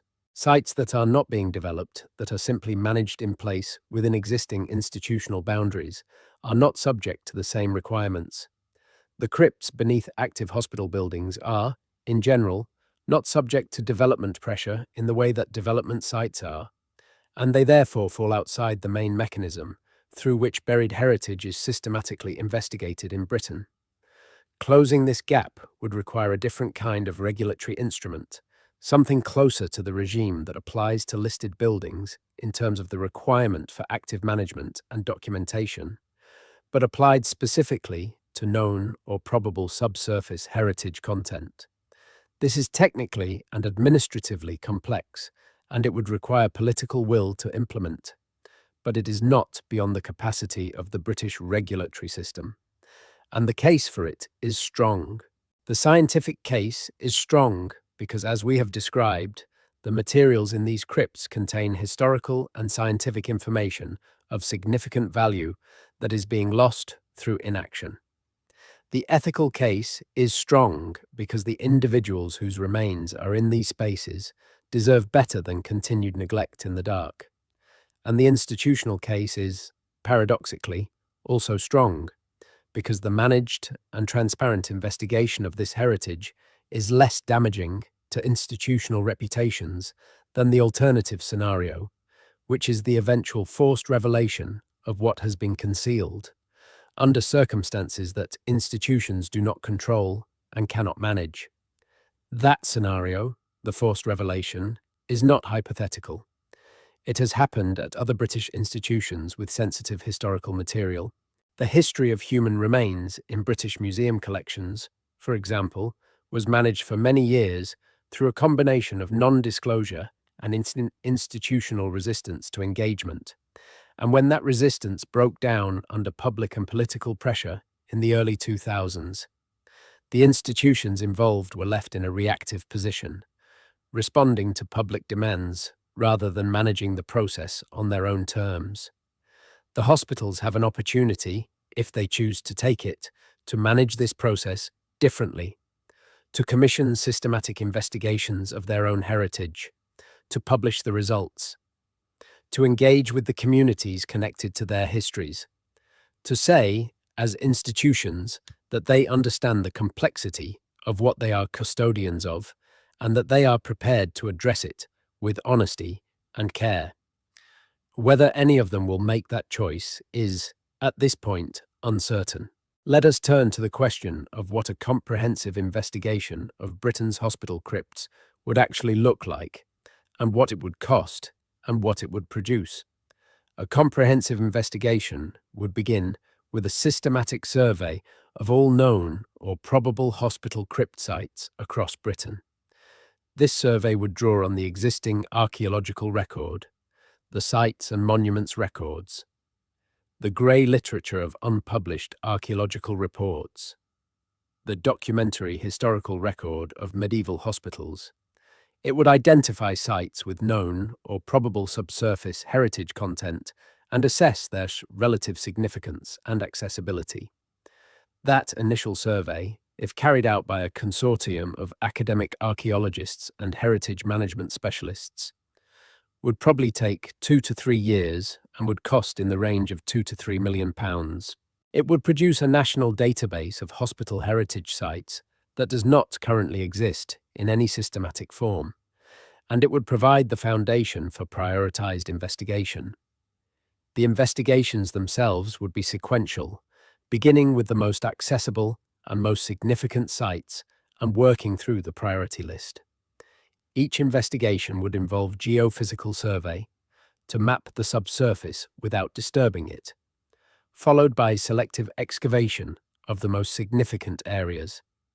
The excavation would be carried out to the highest standards of archaeological practice, with full documentation, sampling for environmental and biological analysis, and careful treatment of any human remains encountered. The laboratory analysis component of each investigation would be substantial. Ancient DNA analysis, isotope analysis, radiocarbon dating, chemical analysis of pharmaceutical residues, specialist study of the human skeletal remains. Each of these would require specialist laboratories and specialist expertise. The full analysis of a major site like St. Bartholomew's would probably take 5 to 10 years after the fieldwork was complete. The costs involved would be significant, but not prohibitive. A full investigation of a major London hospital site, from initial survey through to publication of final results, might cost in the range of £5 to £15 million, depending on the scale of the deposits and the extent of the specialist analysis required. For a programme covering the major sites across Britain, the total cost over a 10 to 15-year period might be in the range of £50 to £100 million. That sounds like a large number. In the context of the broader heritage funding landscape in Britain, it is not extraordinary. The Olympic Archaeology Programme, which investigated the subsurface heritage of the site of the 2012 Olympic Games in London, cost approximately £40 million and produced findings of significant but bounded historical interest. A comprehensive programme of hospital crypt investigation would cost more, but would produce findings of national and international scientific significance. The funding model would likely need to be a combination of public and private sources. Research councils, heritage funders, medical research charities, and institutional contributions from the hospitals themselves would all potentially play a role. The specific mechanisms would need to be worked out, but the funding problem is not the primary obstacle to action. The primary obstacle is the absence of will, the absence of any institutional actor that sees it as their responsibility to champion this program and drive it forward. That actor could be Historic England, which has the statutory responsibility for the historic environment. It could be a research council, specifically the Arts and Humanities Research Council or the Medical Research Council, both of which have obvious interests in the relevant research outcomes. It could be a major university with strong programs in both archaeology and medical history. Or it could be one of the hospital institutions themselves, deciding that the managed investigation of their heritage is preferable to continued uncertainty. The precedents for this kind of institutional leadership exist. The Wellcome Collection, which began as the personal collection of the pharmaceutical entrepreneur Henry Wellcome and has evolved into one of the most important archives and exhibition spaces for the history of medicine in the world, was built on a model of comprehensive engagement with difficult medical history. The Wellcome Trust, the charitable foundation that funds medical research and supports the Wellcome Collection, has shown itself willing to engage with complex and sometimes uncomfortable aspects of the history of medicine.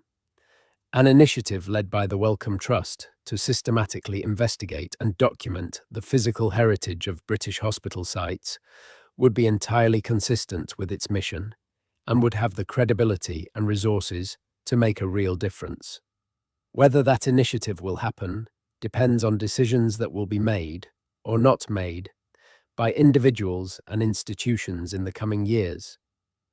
The physical evidence that might inform those decisions is underground, in the dark, degrading at a rate that is slow by human timescales but fast by archaeological timescales. The window within which the full potential of that evidence can be realized is narrowing. Let us consider one final dimension of this story, and that is the question of what the discovery of what is in these crypts would mean for how we understand the history of medicine in Britain, and how that understanding would in turn affect how we think about medicine today.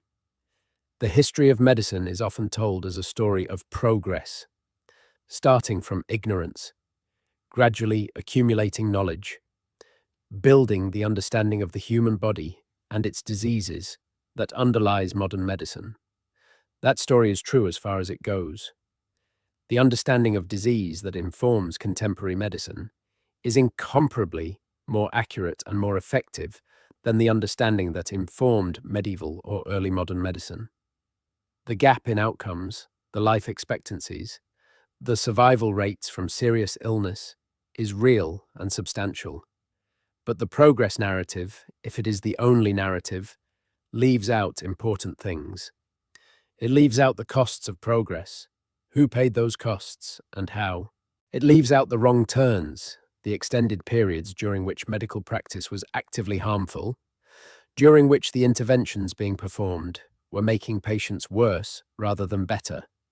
And it leaves out the voices of the patients themselves, the people who were at the receiving end of the medical practices, whose physical evidence we have been discussing, the patients who were bled in the wards of St. Bartholomew's in the 18th century, did not, for the most part, leave documentary records of their experiences.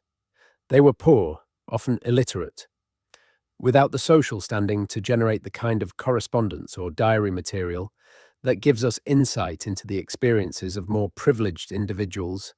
Their experiences are largely invisible in the documentary record, but they are not entirely invisible. The physical evidence, the human remains, the surgical waste, the pharmaceutical residues, the documentary fragments that is being stored in the crypts below the hospitals, represents one of the few ways we have of recovering anything about their lives and deaths. The individuals whose bones are in the sealed section of the St. Bartholomew's crypt were patients. They were sick people who came to the hospital seeking help. Some of them received help. Many of them did not. Some of them died as a direct result of the treatments they received, bled until they could not recover, given mercury preparations that damaged their nervous systems, operated on in conditions that produced the infections that killed them. Their stories deserve to be told, not to condemn the practitioners who treated them, who were working with the best understanding available to them, but because those stories are part of the history of medicine, part of the foundation on which the current system is built, and a full accounting of that foundation is necessary to understand it properly. The sealed crypts beneath Britain's oldest hospitals are, in the deepest sense, archives of human experience. They contain the physical residue of 8 centuries of illness, suffering, treatment, and death.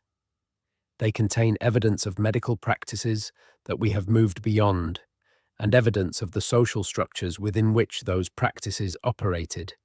They contain information that could transform our understanding of historical disease ecology, of the pharmacological properties of traditional medicines, of the surgical techniques of pre-modern practitioners. They also contain, in the most literal sense, the dead, the people who died in the oldest hospitals in Britain, who were buried or stored in the spaces beneath those institutions, who were treated as waste material or as research objects or as theologically problematic remains, deserve better than to continue lying in the dark in sealed chambers, while the institutions that are custodians of their remains prefer not to think about them. The decision that was made in that committee meeting in 1847, that the matter of the lower vault was to be considered closed and no further record was to be made, was made by people who had their reasons and who were products of their time. The decision to maintain that closure, to continue sealing the crypts and restricting the reports and not disclosing the findings, has been made and remade by generations of administrators, all of them with their own reasons, all of them products of their own times. The question of whether to continue that pattern or to make a different choice is one that faces the institutions that hold these sites right now. It is a question about what kind of relationship those institutions want to have with their own histories, about what they owe to the dead who are in their care, about the value they place on historical knowledge relative to institutional convenience. The answer to that question has not yet been given. The crypts are still sealed. The reports are still restricted. The history is still in the dark. But the history is there. It has been there for centuries, waiting to be known. The physical fabric of Britain's oldest hospitals is more than a collection of buildings.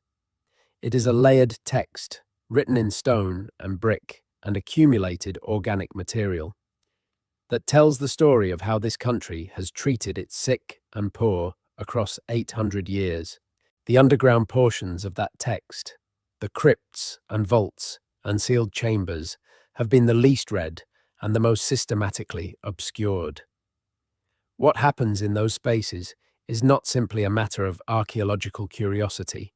It speaks to fundamental questions about institutional accountability, about the relationship between medicine and society, about who gets remembered and who gets forgotten in the histories.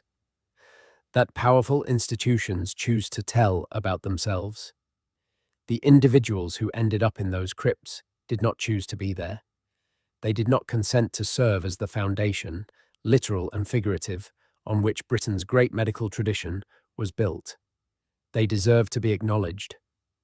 Their stories deserve to be told, and the institutions that are custodians of their remains have an obligation that they have not yet fully discharged. That obligation does not require dramatic confession or institutional self-flagellation. It requires, more modestly, but more fundamentally, a willingness to open what has been sealed, to read what has been classified, to disclose what has been hidden. To say, as institutions, here is what we are built on. Here is the full record. Here is the history we would prefer not to have, alongside the history we celebrate. That willingness would be, in its own way, a form of medical progress. Not the kind that produces new treatments or saves lives in the immediate present, but the kind that builds a more honest foundation for the institutions that do that work, and a more complete understanding of how those institutions came to be what they are. The sealed crypts beneath Britain's oldest hospitals will not be opened by this account. The restricted documents will not be declassified. The pattern of institutional non-disclosure will not be broken by the telling of the story, though the telling of the story is itself a form of pressure against that pattern. What may change, gradually, is the framework of expectation within which these institutions operate. The assumption that the underground heritage of hospital sites is properly managed by being ignored may not be sustainable indefinitely. The combination of archaeological advocacy, academic research, public interest in the history of medicine, and the increasing sophistication of the regulatory framework may eventually produce a different set of expectations, one in which the investigation and disclosure of this heritage is understood as a normal institutional responsibility rather than an extraordinary and threatening demand. When that change comes, if it comes, the work of investigation and documentation will reveal a history that is deeper and stranger and more human than the official histories suggest. It will reveal the medieval pilgrim who died of the sweating sickness in a hospital in Dover, and whose remains were sealed in a lead-lined chamber in the hope of containing the contagion. It will reveal the 18th century Londoner whose body was stolen from a churchyard in the East End and carried to an anatomy school in a sack, and whose bones now lie in an unmarked accumulation in a hospital crypt. It will reveal the Victorian patient who submitted to an experimental surgical procedure and did not survive it, and whose excised tissue was stored underground because there was nowhere else to put it. These are not comfortable histories. They are not the histories that appear in the celebratory accounts of Britain's medical achievements, the stories of great discoveries and heroic practitioners and steadily improving outcomes. But they are real histories, and they belong to the full account of how medicine in this country became what it is. The crypts are sealed. The history is in them. The choice of whether to recover it is one that each generation inherits and must make again. So far, across many generations, the choice has been to leave the crypts sealed. That choice can still be made differently. The possibility of a different choice is, in the end, what this account has been working toward, not the revelation of specific secrets, because the specific contents of specific crypts remain as inaccessible as they have always been, but the establishment of the framework within which those specific secrets exist, the pattern of discovery and non-disclosure, the systematic preference for institutional convenience over historical knowledge, the accumulating cost of that preference in terms of both degraded heritage and unacknowledged obligations to the dead. The hospitals of Britain are, in the main, good institutions doing important work.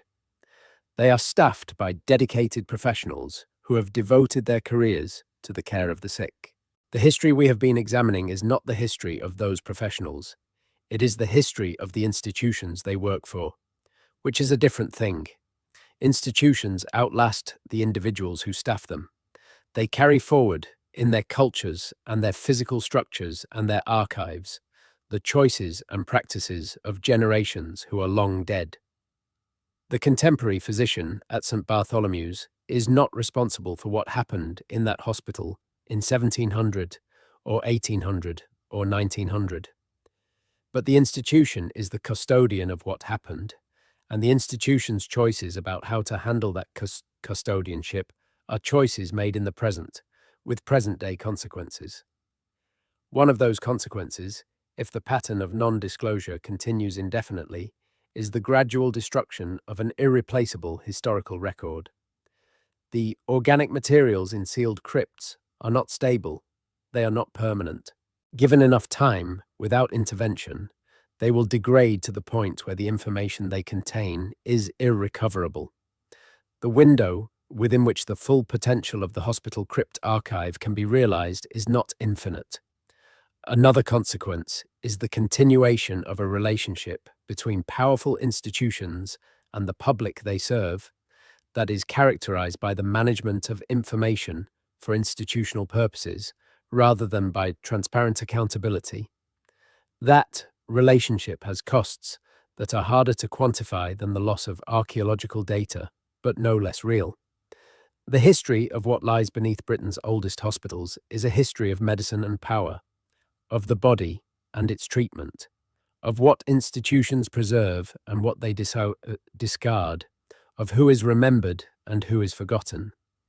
It is a history that is incomplete because important portions of the evidence have been systematically kept out of the public domain. The investigation and disclosure of that evidence would not change the past. It would not undo the practices that put those remains in those crypts, but it would change the present relationship between those institutions and their own histories, and it would add substantially and irreversibly to the sum of what is known about 800 years of medicine in Britain, about the diseases that affected the people who lived here, about the treatments they received and the outcomes they experienced, about the social structures within which the encounter between medicine and the patient was framed. That knowledge is worth having.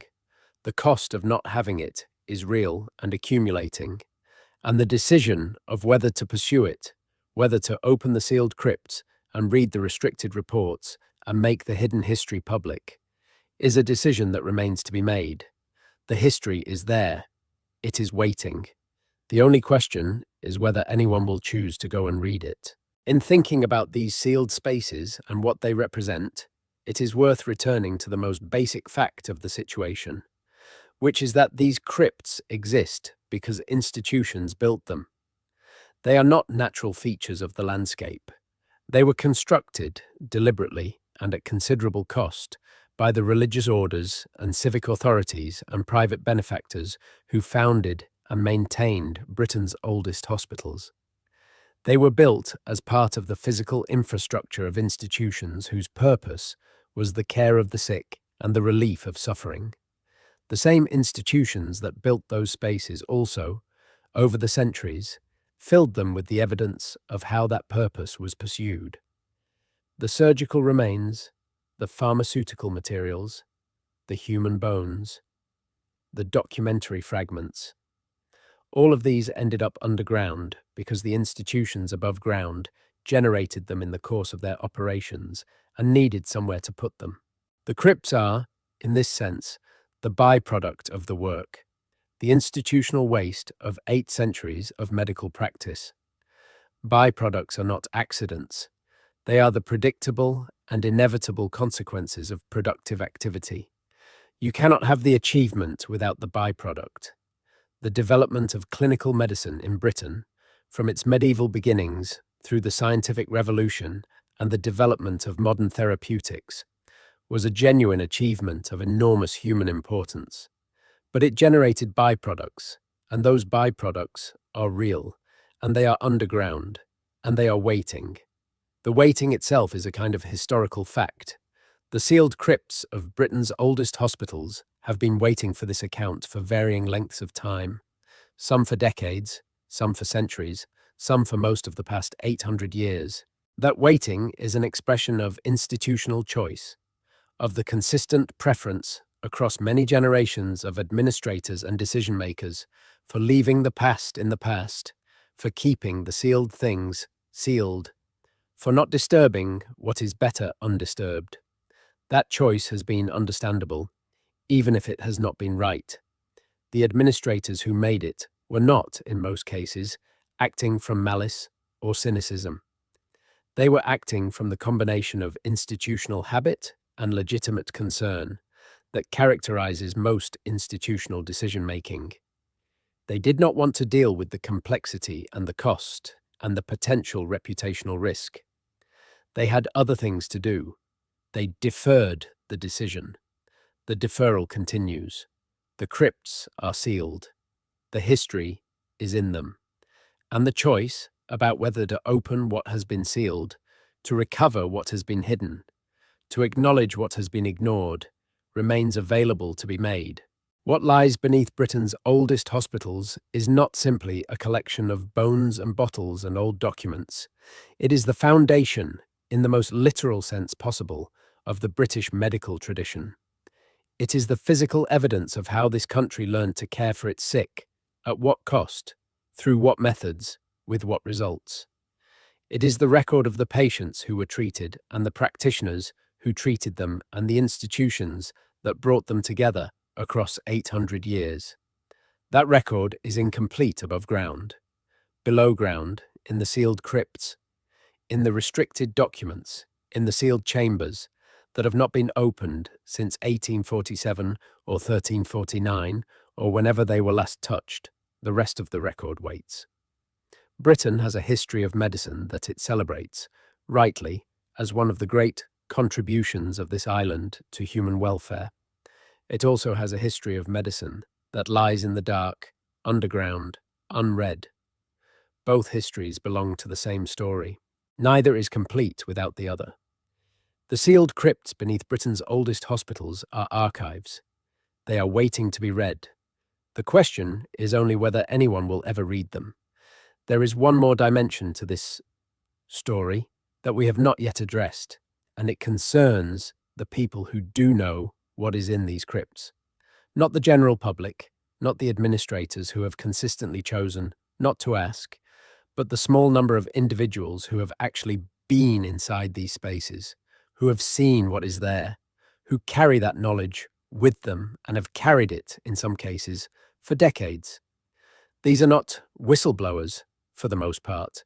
They are archaeologists, surveyors, maintenance workers, and occasionally medical historians, who encountered the contents of sealed hospital spaces in the course of professional work and were asked, formally or informally, to keep what they saw to themselves.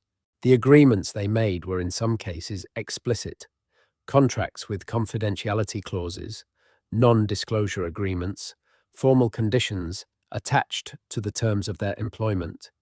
In other cases, the agreements were implicit, a shared understanding, never articulated but clearly communicated, that what was in the lower vault was not to be discussed outside the immediate professional context. The burden of that knowledge is not trivial. An archaeologist who spent several days in the crypt of a major London hospital in the early 1990s described, in a conversation whose details we will not specify to protect their anonymity, the experience of coming back to ordinary life after those days underground.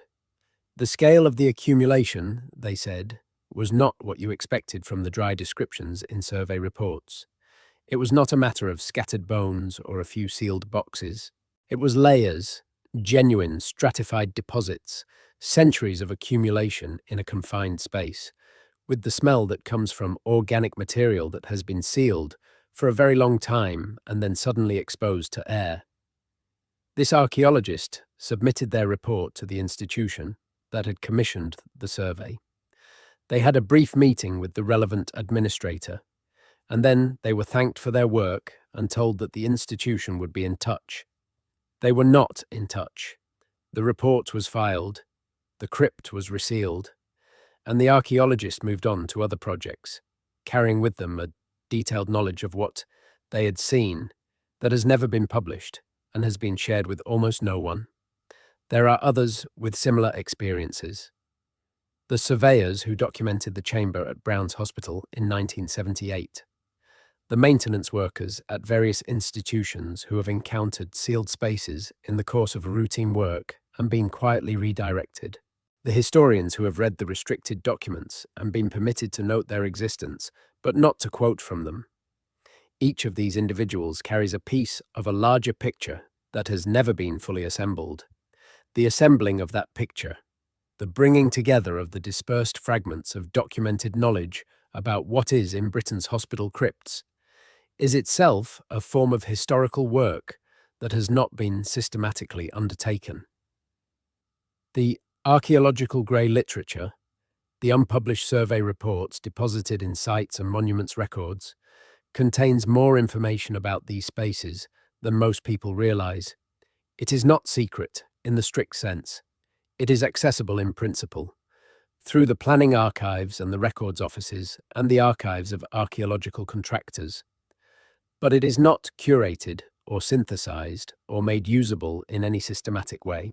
A determined researcher with sufficient time and access could, in principle, work through the relevant archives and construct a substantially more complete picture of Britain's hospital crypt heritage than exists in any published source. The process would be laborious, involving correspondence with dozens of local planning authorities, requests to see deposited reports that may be stored in formats not amenable to easy consultation, and the navigation of institutional archives that vary enormously in their accessibility and organization. But the information is there, in aggregate, even if it has never been assembled into a coherent account. The effort of assembling that account would be a significant contribution to historical knowledge. It would establish, for the first time, a national baseline understanding of the subsurface heritage of hospital sites in Britain. It would identify the most significant sites for future investigation, and it would create a publicly accessible record of what is known and what is not known about each site, establishing a baseline against which future discoveries and investigations could be measured. That effort has not been made to any significant extent, because there is no institutional home for it.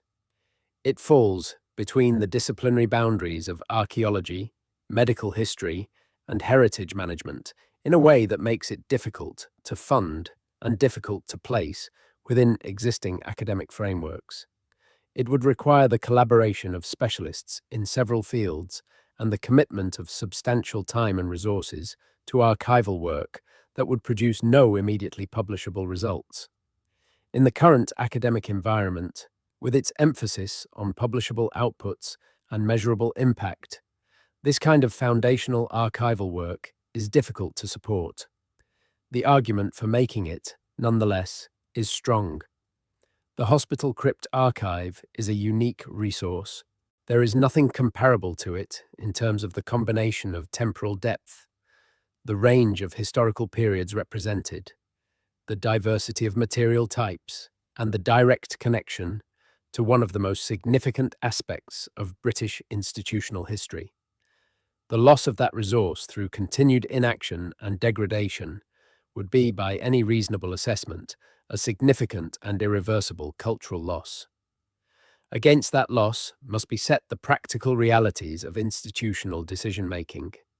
The administrators of British hospitals and heritage institutions are not, in general, people who spend their working days thinking about the long-term preservation of subsurface archaeological heritage.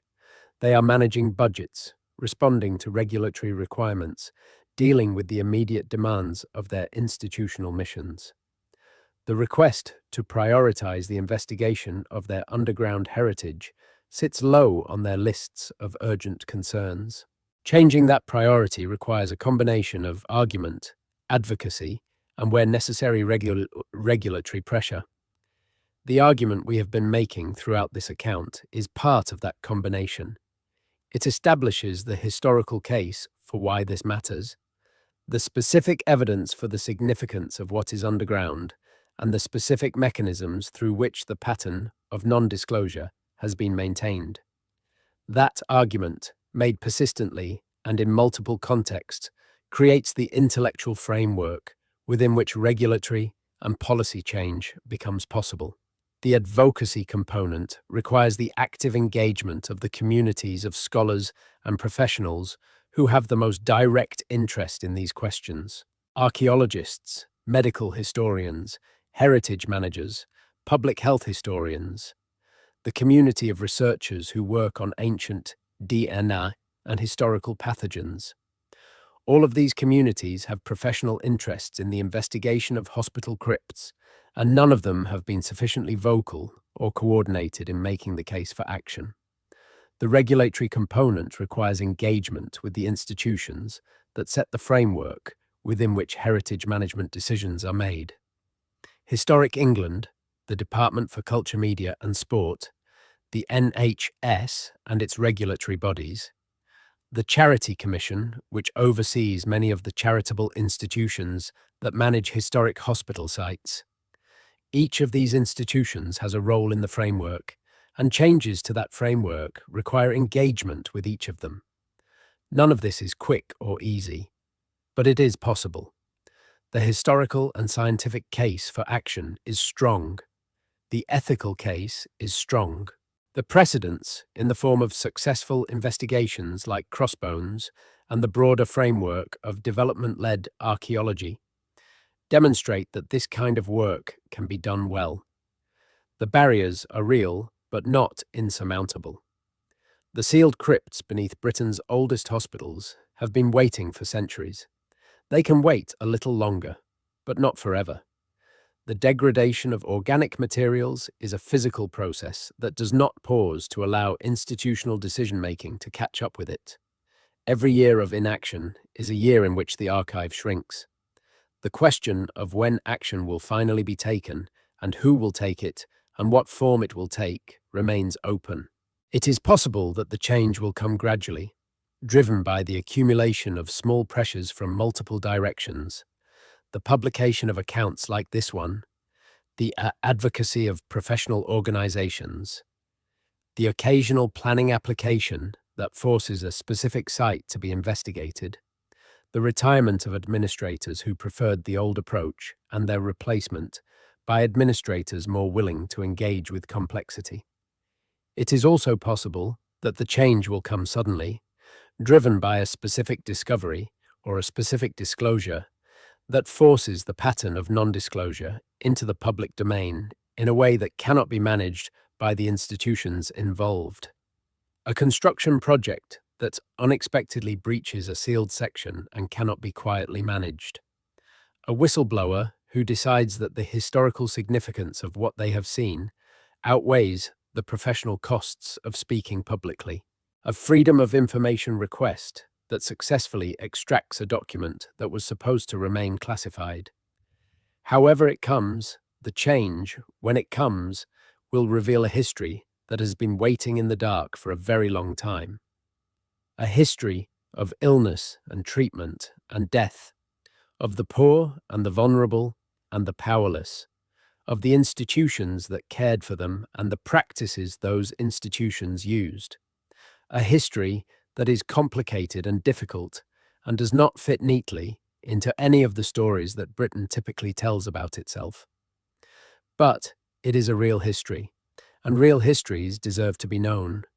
The sealed crypts are there. The history is in them. One day, perhaps not in this generation, perhaps not in the next, but one day, someone will open those sealed doors and carry that history out into the light. What they find will not be comfortable. It will not be easy to look at. It will require a kind of institutional honesty that has not, historically, been characteristic of the custodians of these spaces. But it will be true. And in the end, the truth of the history that lies beneath Britain's oldest hospitals, the full, unmanaged, unfiltered truth of what was done in those institutions and what remains of it underground, is worth more than any institutional reputation that might be made uncomfortable by its disclosure. The dead in those crypts were patients. They were sick people who came to hospitals seeking help. They deserved to be known. They deserved to be counted. They deserved to have their stories told, in whatever fragmentary form the surviving evidence allows. Britain built something remarkable in its medical institutions. The foundations of that remarkable thing are underground, sealed, and waiting. It is time to read them. It would be a mistake to close this account without acknowledging the dimension of this story that is most resistant to historical analysis, and that is the dimension of human experience. We have been discussing archives, regulatory frameworks, degrading organic material, institutional decision-making. These are the terms in which the story is most easily discussed in a public context, and they are genuinely relevant terms. But they are not the most important terms. The most important terms are the human ones. The specific people who are in these crypts were not archive material. They were not heritage assets. They were people who got sick, who were brought to institutions that promised to help them, who submitted to treatments that were often painful and sometimes fatal, and who ended up, through the operation of institutional processes they never consented to and probably never imagined, in sealed underground spaces that no one has opened in living memory. They came from the streets and alleyways of medieval and early modern and Georgian and Victorian London, from the villages and market towns where Britain's provincial hospitals operated. They were labourers, servants, soldiers, tradespeople, the unemployed, the destitute. They were people whose individual identities have been almost entirely erased by time and by the specific historical processes we have been describing: the preference for not documenting the poor, the preference for not acknowledging what was stored underground, the preference for institutional convenience over historical memory. Almost entirely erased, but not completely. The physical remains that are in the crypts are those specific people, not abstract representatives of a historical category, not archaeological specimens. The bones in those lead-lined boxes are the bones of individuals who had names and faces and histories, who were known by people, who mourned them, who lived and suffered and died. The hospital records that were generated when they were admitted, the few fragments that survive in accessible archives, and the many more that may survive in sealed underground repositories, are records of those specific individuals. The recovery and documentation of those physical remains and those records would not restore the individuals to visibility in any full sense. The historical erasure is too deep and too long for that, but it would acknowledge that they existed. It would add them to the historical record in some form, even if only as unnamed individuals from a particular period and a particular social stratum. It would break, partially and imperfectly, the long institutional silence about what is under those floors. That breaking of silence is itself a form of historical justice. Not justice in the sense of redress or compensation, which is not possible across centuries, and which would not, in any case, be meaningful to the individuals involved, but justice in the sense of acknowledgement, of recognition, of the simple act of saying, these people were here, they were real, they deserved better than to be forgotten in sealed vaults, and we are telling their story now, even if we can only tell the broadest outlines of it. The institutions that are the custodians of these remains have, in general, not been willing to engage with this dimension of their heritage. Their discomfort is understandable. The obligation to acknowledge the individuals in their crypts is an uncomfortable obligation, one that sits uneasily alongside the celebratory narratives through which those institutions typically represent their histories. The great hospitals of Britain celebrate their founders, their patron saints, their royal charters, their distinguished physicians. They do not, typically, celebrate or even acknowledge the poor patients who died in their wards and ended up in their crypts. That omission is not sustainable indefinitely. The historical reckoning with institutional complicity in the mistreatment of vulnerable populations, which has been proceeding in Britain across a range of contexts over the past 2 decades, has not yet arrived at the specific question of the hospital crypts. But the logic of that reckoning, the insistence that institutions account fully for their histories and acknowledge the people whose experiences are encoded in those histories, points directly toward this question. When that reckoning does arrive at the hospital crypts, the institutions will be better positioned if they have already begun the process of acknowledgement. The institution that has proactively investigated its underground heritage, commissioned the archaeological and historical work, published the findings, and engaged with the broader public about the story those findings tell, is in a fundamentally different position from the institution that has consistently chosen concealment and that is forced to acknowledge the contents of its crypts only when external pressure makes concealment impossible. The choice to investigate, to disclose, to acknowledge is therefore not only the ethically right choice, it is, pragmatically, the institutionally rational choice, the choice that gives institutions the most control over how their histories are told and the most credit for the honesty and courage that proactive disclosure requires. Whether that argument will persuade the administrators of Britain's oldest hospitals remains to be seen. The history of institutional behaviour on this question does not provide strong grounds for optimism.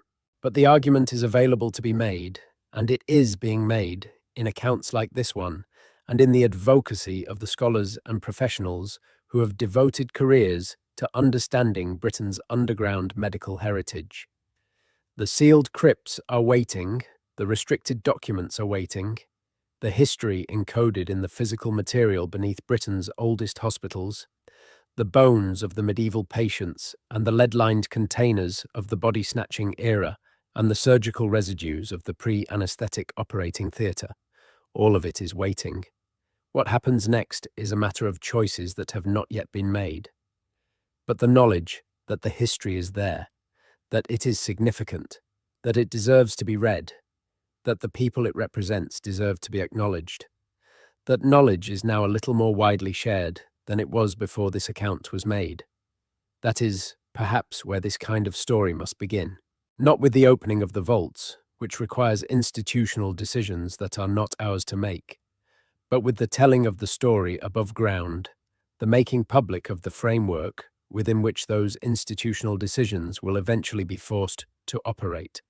The crypts are sealed. The history is in them. And now, a few more people know that. The stories we tell about medicine shape what medicine becomes. The institutions that built those crypts were also building, generation by generation, the values and habits of mind that define contemporary medical practice. The parts of that history they chose to acknowledge shaped the profession in one direction. The parts they chose to conceal shaped it in other ways, ways that are harder to trace because they operated below the surface, literally and figuratively. A complete account of how British medicine arrived at where it stands today requires both stories, the celebrated and the concealed, the above ground and the below. The sealed crypts hold half of that account. They are waiting, still, for the moment when the other half is finally willing to face them.